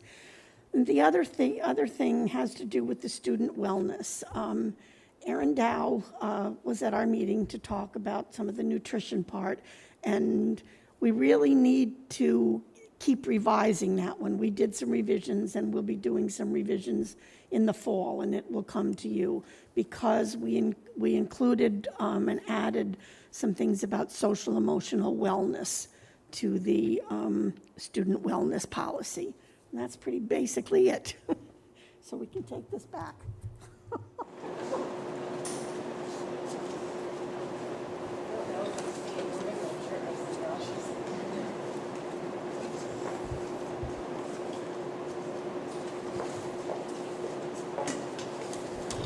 All right, thank you, Candy. So now we will move into 12, policy review. Cynthia. Hi, good evening. So we have 4 policies that are coming to you tonight for second read. Do you want to start with a motion, and then I can discuss? Sure. Do I have a motion for consideration and approval of the following policies? GBP, JICC, JKE, and JKE-R. Navi and Vali, thank you. Thank you. So the 4 policies that are up for second read, we don't have any changes to the earned paid leave or the student conduct on school buses or the expulsion of students, those first 3 from the first read. The changes that we do have, we brought back to the, based on the discussion at our last board meeting that we discussed these policies, we brought JKE-R, the expulsion guidelines, which are now, after adopted, will be the administrative procedures. We brought that back to the committee when we last met. And if you want to go to page 3 of that JKE-R at the top, section E, that is the first place that we made some revisions. Remember, we brought it to the full board for discussion to see how, what the feeling was of the board. And so then when we met again as the policy committee, we crossed off that center part of that paragraph. And as Candy just mentioned, basically, it's going to be whether the board member themselves really feels internally that they cannot be, that it's a conflict of interest and that they really don't feel themselves that they could be impartial, then they would recuse themselves entirely. So that was the intent of that revision. And then the second revision is on the following page at the bottom, section 4. That sentence that underlined, we talked about, in general, we talked about restorative justice, but we'll put that language in there. It's really how are we working with the student. And so we have the plan should focus on rehabilitation and education of the student. Emphasis will be on the accountability, making amends, and when appropriate, facilitating meetings between victims, offenders, and other persons. So that was the only change from the first read. I just want to say, I think that's very good language. I'm not sure your mic is on. Is your light on? The light goes on when I touch it, but. It doesn't sound super loud. Yeah, share. I just want to say thank you for that, and I think the language is very well done. Thank you, Angela. Lindsay. Yeah, I realized that on page 3. You might want to get a little closer to your mic too. On page 3 in E, we did some wordsmithing, but as I reread it to prepare for tonight, I realized it didn't,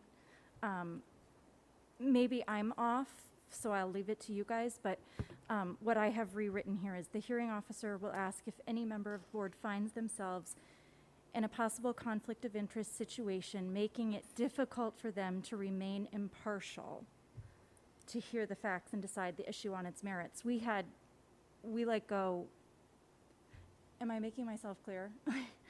It didn't flow before. I can send my wording to you, Cynthia, if that makes sense. But maybe I was reading it. I don't know. I think Maddie. I think I see what you're saying. It doesn't read very clearly, but instead of rewording the whole thing, what if we just added the word such that they could not impartially hear the facts? Would that make it more clear? I thought about that, but then I didn't like that. I didn't like that it had such, in such cases, like such, and then in such cases. So we need to link the two sentences because it doesn't make sense. So however we want to do that, but it's not correct as it stands. And I didn't catch that in our meeting. I don't think having two, I try to avoid the same word twice too, but I don't think two suches is terrible. And I do think it links the two first two sentences well. You could just use the word so. So that they could not impartially. Sure. Beth and more have learned I don't fight over individual words. I think the word is such. Such. I don't love the way it reads either, but I'd rather have us have final language to vote. Yep. I was thinking that too. In these cases, the board members should recuse themselves. Get rid of the second such. So first such, second these. All right. Any other comments, questions? All right. We will do a vote. It's been a while since we've had a vote. All right. So we're going to start with Susanna. Oops, she's yes. Did everybody hear her yes? Because I know that's the, okay. Angela? Yes. Beth? Yes. You're getting an echo now. Maura? Yes. I vote yes. Volley? Yes. Maddie? Yes. Liam? Yes. Jeremy? Yes. Candy? Yes. Lindsay? Yes. Jen? Yes. Great, thank you. All right. Okay, thank you. So the next two policies before you are first reads, and I think Candy went over those pretty in depth. The yellow just is really indicating that these were some MAEC revision suggestions that we discussed. The very first change at the top paragraph, it just sounds better, the way it's flipped, and everybody thought, oh yeah, that does sound better. In the middle paragraph that starts, however, they suggested that we put a time end on it, even though it is arranged as soon as practicable.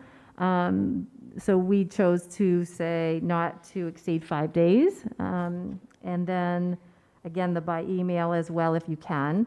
And then the other, the paragraph that starts, students are not allowed, that sentence that's highlighted there, there was no provision for the students who are suspended out of school. There was nothing clearly written that they shouldn't be participating in extracurricular activities where it was for the in-school suspension, so it's just making that clear.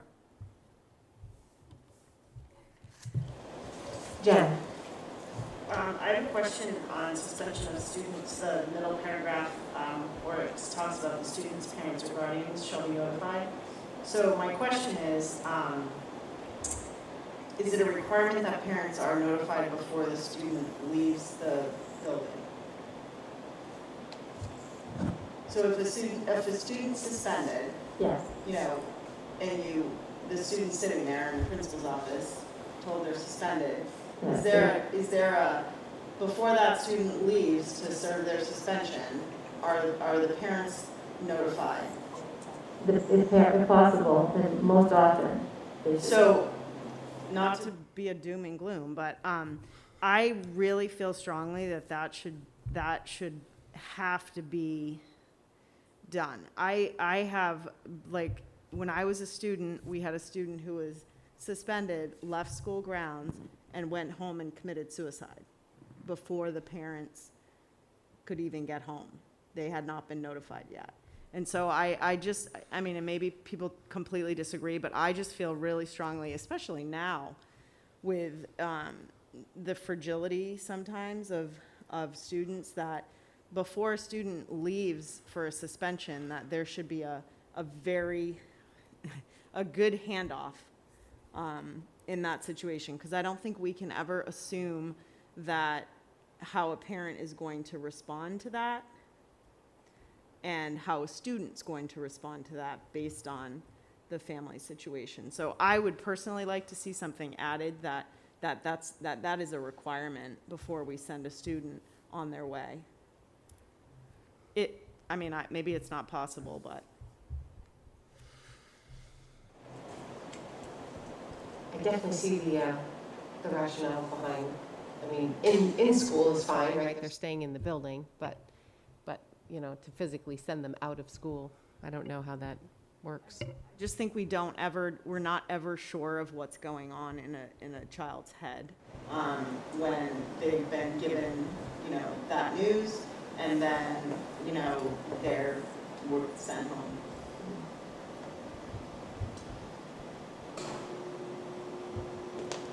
I agree with you with 99.99% of the situations, but I'm thinking of, I mean, obviously, you know, at the pre-K to 8 level, that happens because kids can't drive, right?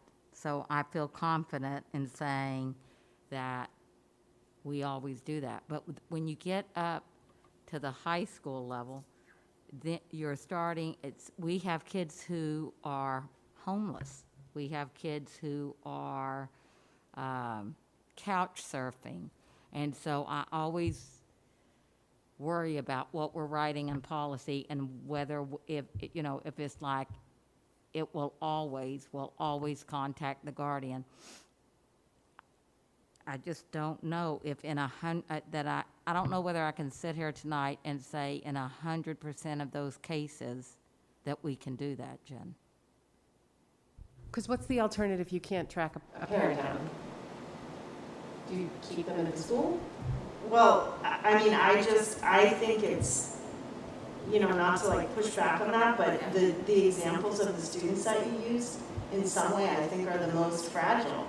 So I feel like if there's some way that we can just assure that some level of contact has been made with a guardian or we have emergency contacts, right, on our for all our students.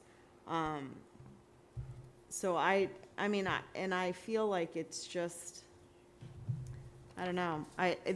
When I read that and saw that it said, I don't have my glasses tonight, so I can't read it. As soon as practical. Yeah, as soon as practical. Thanks. It immediately sent me to the memory of that, and I remember that being a big discussion, within our house about how that was so unfortunate, could have been avoided if there had been something in place that would have made that a need, a requirement, I guess, before that student left. And I'm guessing maybe if there, and maybe it's a clause that says, in certain circumstances where someone can't be, where a parent can't be notified, that the student, meets with Officer McManus. I don't know. Well, and I also would not be opposed to if there was like another slash in there or close contact. Yeah, oh yeah, absolutely. So I could see that working because, there's someone, as far as I know, there's someone, there's a close contact for everyone, but it just may not be a parent and it may not be a legal guardian. Yeah, I would absolutely be fine with that. I just think that it's somebody is notified in addition or before they're kind of asked to leave or told to leave. So someone else after that child leaves is aware and is because when you get home at 5 o'clock and you get a message on your answering machine or something, it might, could be an unfortunate situation. Maddie? Yeah, all the high school students have to have their paperwork in where there's an emergency contact. So they're. It may be very difficult, but the thought of the school resource officer being, The third step, I think, is a good one. I'd like to suggest that the policy committee meet with either Jen or, somebody from the high school about, how this actually works out and maybe consult our attorneys about it as well and come up with language that works. Because this one's just first grade, right? So we'll see this one again. Nora? Having looked at a community action agency, I will just say there are absolutely families that will not be able to be reached in emergency contacts. Like folks have phones, maybe that have minutes, and they've run out of minutes, or don't have phones at all. So just to think about that in your rewrite.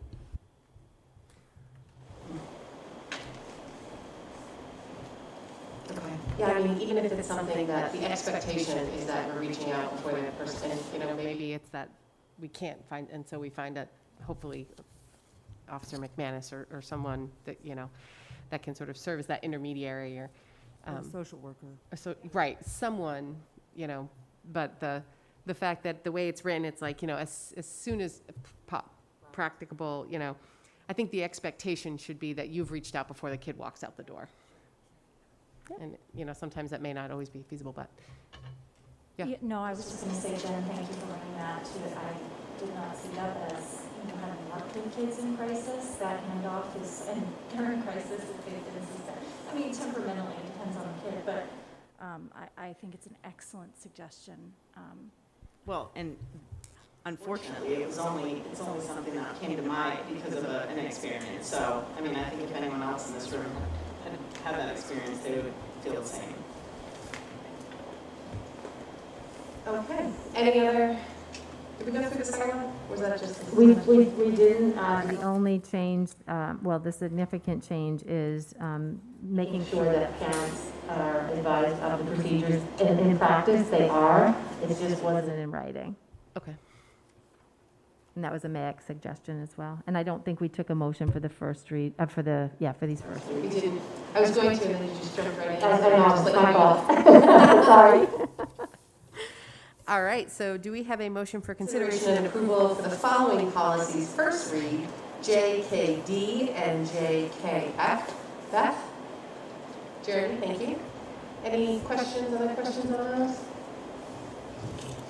All right. So we will start with Angela. Yes. Beth? Yes. Maura? Yes. I vote yes. Vali? Yes. Maddie? Yes. Liam? Yes. Jeremy? Yes. Candy? Yes. Lindsay? Yes. Jen? Yes. And Suzanne? Yes. Great, thank you. Okay. We are up to 13 unfinished business. Thank you, Melanie, for sticking around. So this is a discussion regarding. Yeah, that was for both. Yep. Discussion regarding the potential additional subsidy for FY22 from the governor's proposed budget. I think actually Jeremy is gonna spearhead this one. I'll meet you halfway. Look at that. Capitalize. You didn't have to.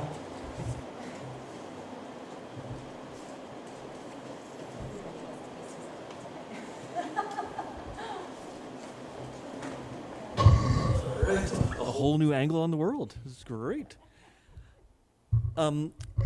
So as a member and chair of the finance committee, as part of the budget planning, we certainly were disappointed that the subsidy for this year was cut. We found it was cut in the middle of the process.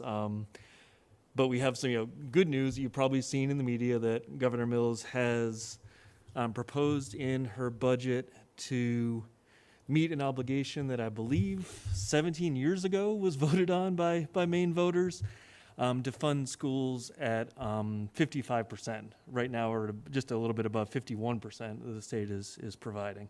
So it's great news that the state is looking to meet those obligations at this point. The only sort of, I guess you'd call it an issue that we run into is kind of one as timing. Dr. Foley and Representative Sachs have been in some communications around how the mechanics of this might work. And at this time, there's likely to be a vote on appropriations, including this part of the budget, probably in the middle of June, could be around June 14th, something like that. And it is expected to pass, but it's not known if it'll pass with a 2/3 majority or not. And if it's passed with a 2/3 majority, it would be available right away. But legislatures often don't agree on 2/3 majority type votes, so it's more likely that it would get passed, and then there'd be a 90-day delay between when it's passed and the funds are actually available.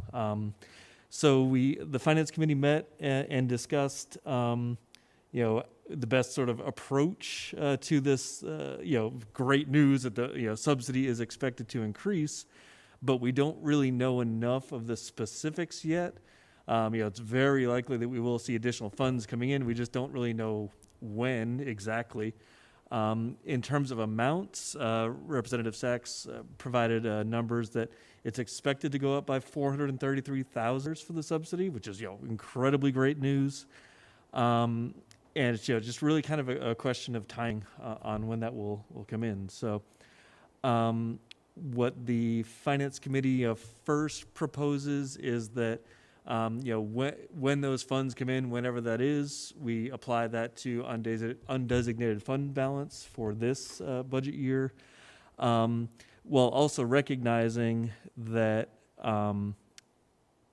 this is not necessarily something that happens often, but it does happen that we receive extra funding, or funding could go way off too unexpectedly. So what we heard is that districts like Falmouth actually in their warrants include a line that says, if funding from the state after a budget has been adopted, the board has the discretion to apply those funds in their discretion. So would like to see for the next budget cycle to add that sort of flexibility into our warrants, so we have a way to officially do something with those funds, potentially other than just putting it to undesignated fund balance, because right now we don't have much flexibility other than calling additional referendums, and there's costs involved with that also. So the finance committee, we all agree it makes the most sense for this cycle to put it toward the undesignated fund balance and add future more flexible warrant language. And Michelle or Beth, if you have anything to add to that? I think just the fact that if we had the language in the warrant and for some reason the vote was prior to our vote of a budget, right? Then we could have used it if we had the language and the vote happened before our vote. But it doesn't, right? Am I right? Yeah, there's a couple of things that are making it a little bit sticky. One is that we vote on the 8th, and this likely isn't likely to get finalized until the following week, so we don't really know.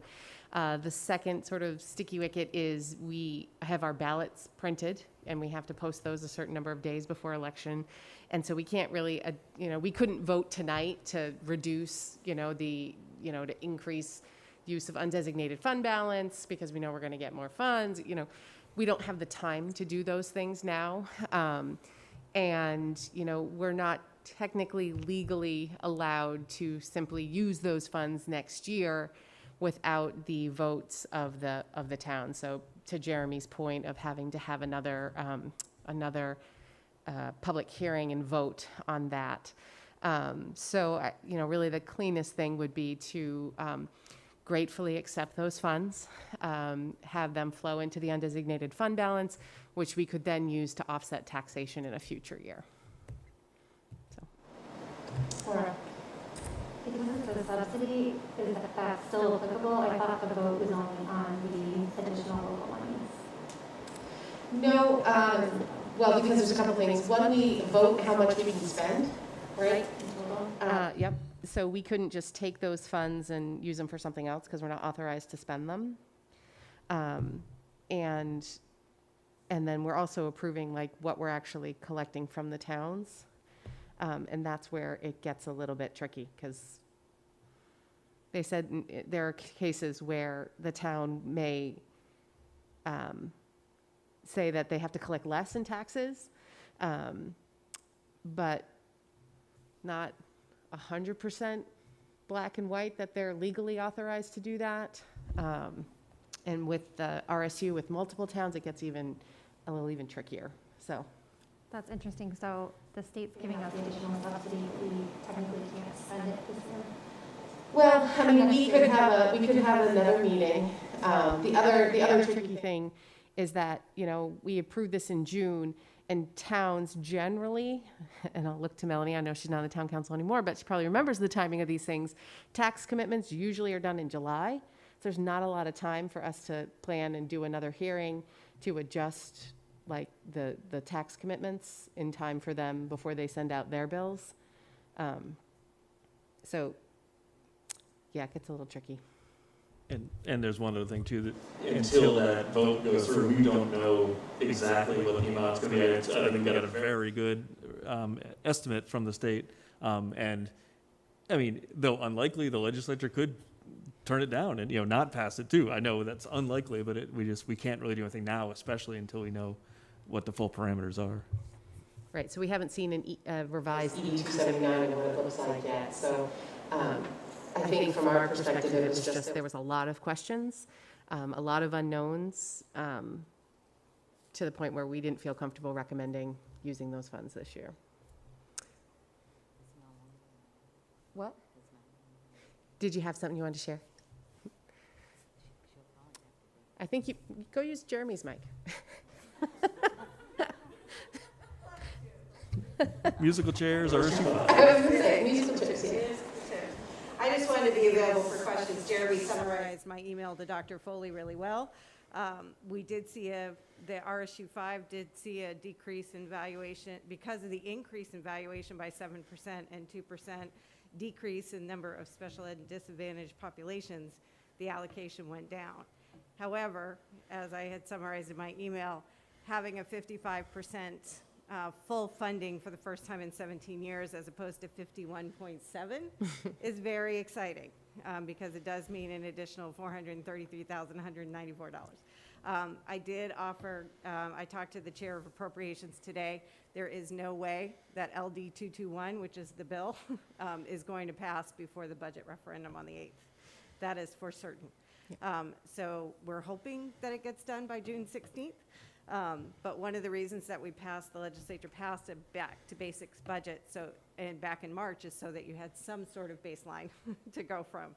This nice piece of having this additional funding in the governor's change package is a surprise. And the language that I got from the chair of appropriations today, I share with Dr. Foley around having that additional flexibility and warrants moving forward should this happenstance ever happen again. I think it's prudent to have it. It could be a grant or a bequeathment or something like that, not just state funding. So it might be in our best interest to have that moving forward. I also just want to note how wonderful it is, the emails that you all sent me regarding bills to that effect, and I owe you, Ms. Lindsay, an email back for one particular bill, but I've had the opportunity to connect with you around bills that are important to you, not just budgets, and I really love that. So please continue this conversation. I also want to note that Dan Pilch of the Town Council and I have been talking about broadband, and we're reaching out to the commissioners as well of the Cumberland County commissioners, since they're getting $180 million to county government, which is unusual and frankly unheard of, to talk about priorities. And we've talked about broadband and the need to engage the students and the school board. So Maura, you didn't know you signed up for another committee, but I'm going to be calling you to talk about that. So this collaboration is really exciting, and if you ever need anything from the state level, whether it's a bill or explanation about the budget, there is every expectation we will try for 2/3 so that it goes in. But again, if it's just going into fund balance, it's not undesignated fund balance. It's not as much of a critical issue for this district as it may be for others. But I'm here to answer any questions. If you think later, just let me know. Most of you have my cell. You can text me directly. Thank you, Melanie. So. Molly. I just wanted to say thank you for advocating for full funding. It's been a long way in coming, and I'm glad we're getting closer. I also want to point out that even though we can't offset the impact this year, we will be able to do that for next year's budget. So to the extent that people ask or say the budget is too high this year or whatever, I think it's a ray of light that we can point to that next year, because of full funding, we will be able to offset the impact of next year's budget to a higher degree. So it should be less painful. Right. Dr. Foley, also I had mentioned about national board certification. Is that something this district does in terms of stipends and reimbursements? So in section Z147, by the way, things haven't changed. I'm still the same nerd that I was when the council is here. But in section Z147, they are having a one-time reimbursement for districts who do pay a stipend for national teacher board certification for teachers. So that's another little bump, and I have that allocation in the change package. If you'd like me to forward it to you, I can do that as well. So that's really exciting. The other piece for property taxes is the governor has done proposed a 4.5% revenue sharing, which is currently at 3.75. In the current budget, the legislature on my committee has recommended 5%, 5%, 5%. We're very hopeful that that will happen, but even if that doesn't happen, 4.5% revenue sharing is a huge gift to all of our communities and also helps ease the pressure on property taxes after such a difficult year. So just know that we're looking out in lots of ways, and increasing the homestead exemption to $30,000 from $25,000 is the other recommendation. Who knows if those things will be funded, but very hopeful. Wonderful. Thank you. Thank you. Sounds like the rain stopped. Yes. Appreciate you having me today. Please feel free to do any questions. Thank you. All right, so I think we're back to Cynthia. Mhm. Yep. So right now I'm looking for a motion for consideration and approval to revise the principal evaluation handbook. Laura, thank you. Second, Beth. I almost did the vote before she even talked. I just on a roll. That was Mara and Beth, correct? Yes. Thank you. Okay. So you should have that in your packet. So in this packet, there's two versions, and I did that intentionally, just so that the first version of it shows you all the edits, and then about halfway through, it starts the second version, and that's just it's all cleaned up. So if you wanted to read it with ease, it's the exact same thing with the strikeouts taken out. So whichever one you prefer to look at, it's what it's going to look like if you adopt it as it is, will be the clean copy at the end. So last year, at the end of the year, at this time, we had reviewed and revised the educator evaluation handbook, if you remember. One of the major changes was the removal of the SLOs, which was taken out of law. And so we did not remove, but we did not in that handbook remove the importance of student growth. We still kept student growth in there. It's just discussed in a different way. We felt very strongly as a PEPG committee that that still needed to be present in that document. And so when we knew we'd had to come to the principal evaluation handbook this year and do the same thing. So that's really the major change in this document, is removing the requirement of the SLO. And then so the process that we used was right from the beginning of the year, during our administrative team meetings, we took a couple of domains and reviewed them. And then the next, within the next 4 weeks, we had our PEPG meeting. We reviewed those two domains with the committee. The PEPG committee is the Professional Growth Evaluation Committee, for those of you who are not sure of what that is. And so that's comprised of some administrators and some staff members. And so we reviewed that, and sometimes they had some other revisions that were made. And so that was the process. We went back and forth. We went through each of the domains back and forth until we came to tonight. We finished it probably at the end of April, beginning of May. And it's before you tonight. In the 6 rubrics, which are the 6 domains, we changed some of the verbiage, but didn't really only the ones that people felt we could make stronger. We didn't want to change the essence of what was intended. So we feel really good about what's in the rubrics right now. So if you just flip it over to the table of contents, you'll see Appendix A and B are removed, and I'm using the first copy of it. There were no changes to the second and third page. The page numbers are on the bottom, but you can see because there's a lot of, like, the margins are pretty stretched. It's hard to see, but they're in the bottom right-hand corner. And so you just see some strikeouts. Sometimes we just changed it for parallel language. And through page 12. On page 12 is that summative evaluation worksheet. So each of those domains are scored in one of the achievement level categories. Down at the bottom, you'll see we added, we struck out student growth measure rating and the overall rating because we had that matrix that was used. That was for the SLO. But we added above that student growth discussion. So that it's there so that we make sure and ensure that it happens. And it really just carries over to the top of the next page. And then the next 2 pages are struck out because we don't use those at all anymore. And then that's when it starts the clean version. And that's all I have for our presentation tonight.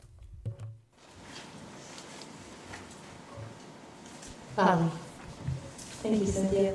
So could you give a little more clarification on what student growth discussion entails?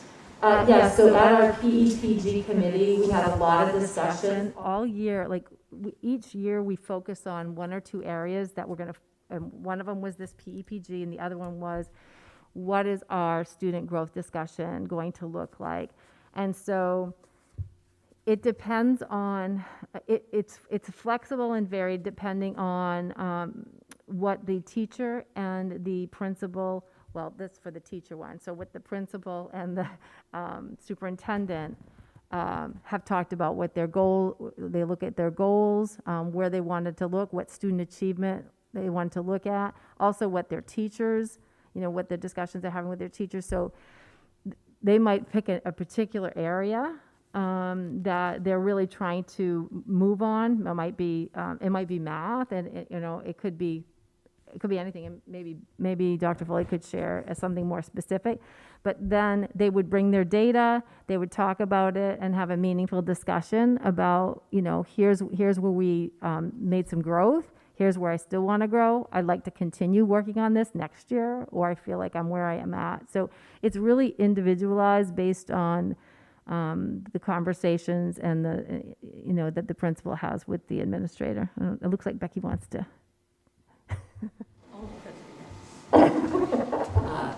If you remember, we have scorecards for each school. Yeah. And so those are reviewed and updated on a regular basis. This year we've had a lot of conversations around just academic growth loss because of the pandemic. So there's a lot of formative assessments that are used, or looking at like the F&P data. So there's just a lot of ongoing discussions around student data.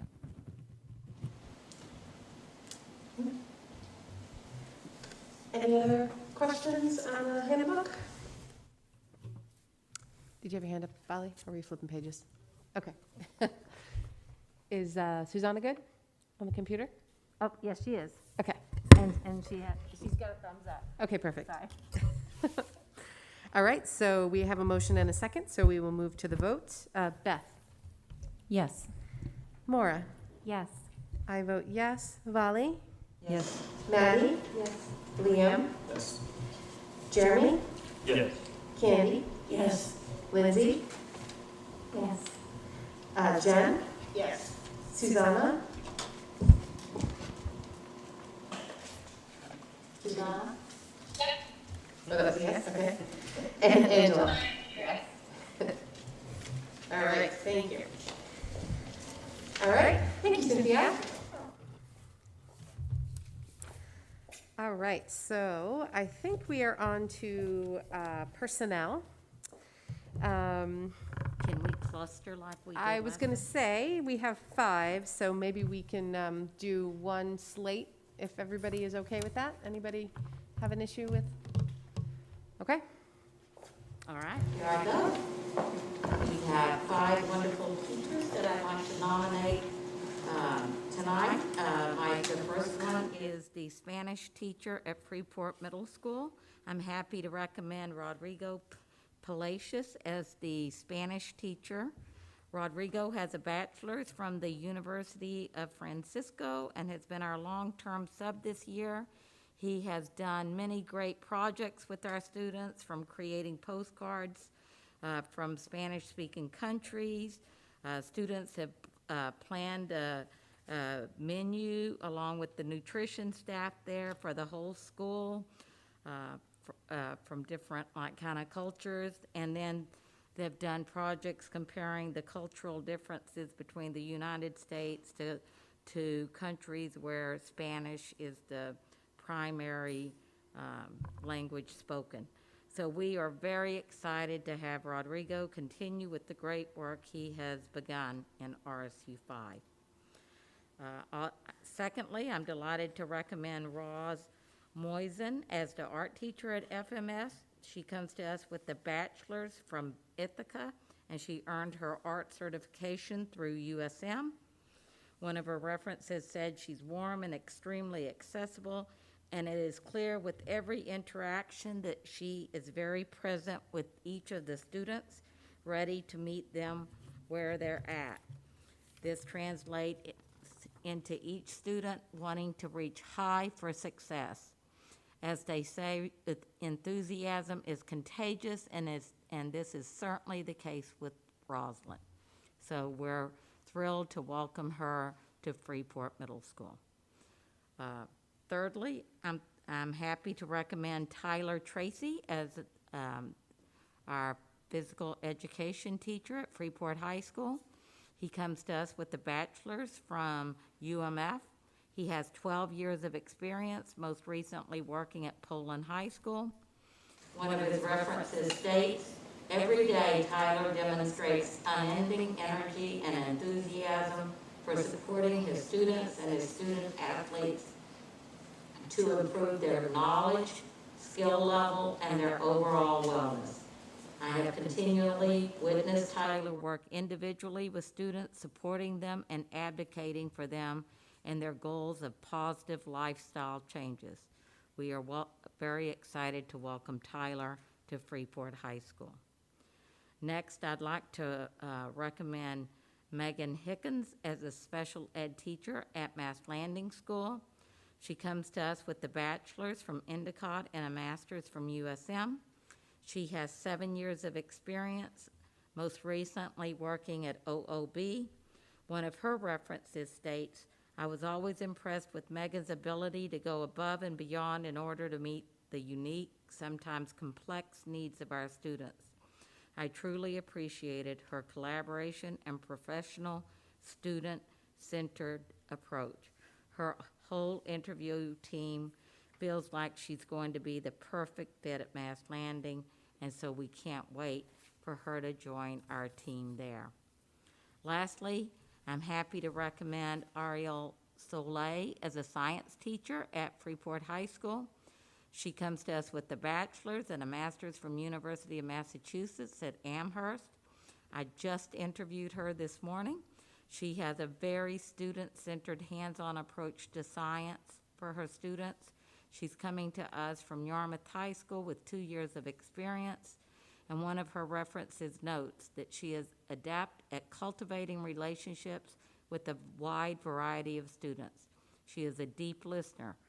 She creates meaningful learning experiences at that point of productive struggle for all students. One of Ariel's greatest strengths is her easy, comfortable way of speaking with students. She creates an atmosphere where students feel secure, supported, and able to take academic risk, thereby allowing the best learning to take place. We are very excited to welcome Ariel to Freeport High School. And that concludes my recommendations. Okay.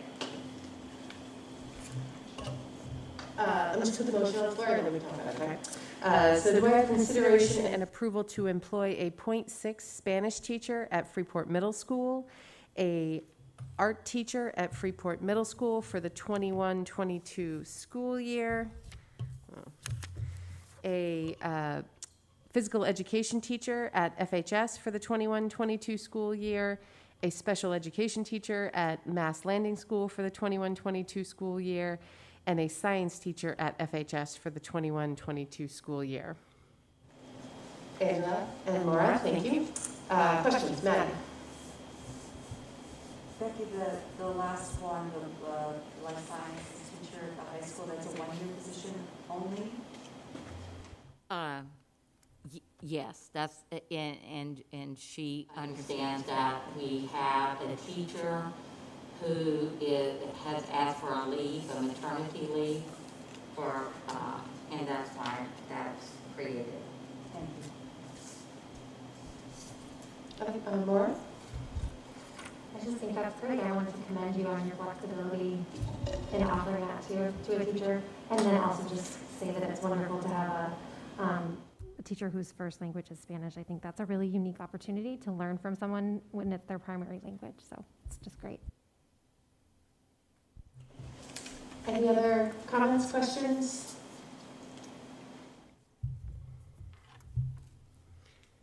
All right, so we will proceed with the vote. Maura? Yes. I vote yes. Vali? Yes. Maddie? Yes. Liam? Yes. Jeremy? Yes. Candy? Yes. Lindsay? Yes. Jen? Yes. Susanna? Yes. Angela? Yes. And Beth? Yes. Great, thank you. All right. We're making progress here, people. All right, so we are on to our next, oh yeah, that's just amendments. I have a whole sheet just of amendments or adjustments tonight. Okay, so we are on to number 16, public comment. I think we've driven everyone away. I don't see anyone in person. I don't see anyone on the Zoom. We'll just give it a quick second in case anyone's jumping on the Zoom as quick as they can to speak. All right. All right, so then we are going to go into session, the one we added through the adjustment first. So do I have a consideration and a motion for consideration and approval to ratify, no, consideration and approval to enter into executive session pursuant to 1 MRSA section 4056D for the purpose of discussing educator negotiations with RSU number 5. Maddie and Vali, thank you. All right. So we will start, oh, we're up to, well, we don't have this many votes usually. I vote yes. Vali? Yes. Maddie? Yes. Liam? Yes. Liam always votes yes on those because that means he gets to go. Jeremy? Yes. Candy? Yes. Lindsay? Yes. Jen? Yes. Susanna? Yes. Angela? Beth? Yes. And Maura? Yes. Great. So we will turn off the YouTube and thank everyone for their participation tonight.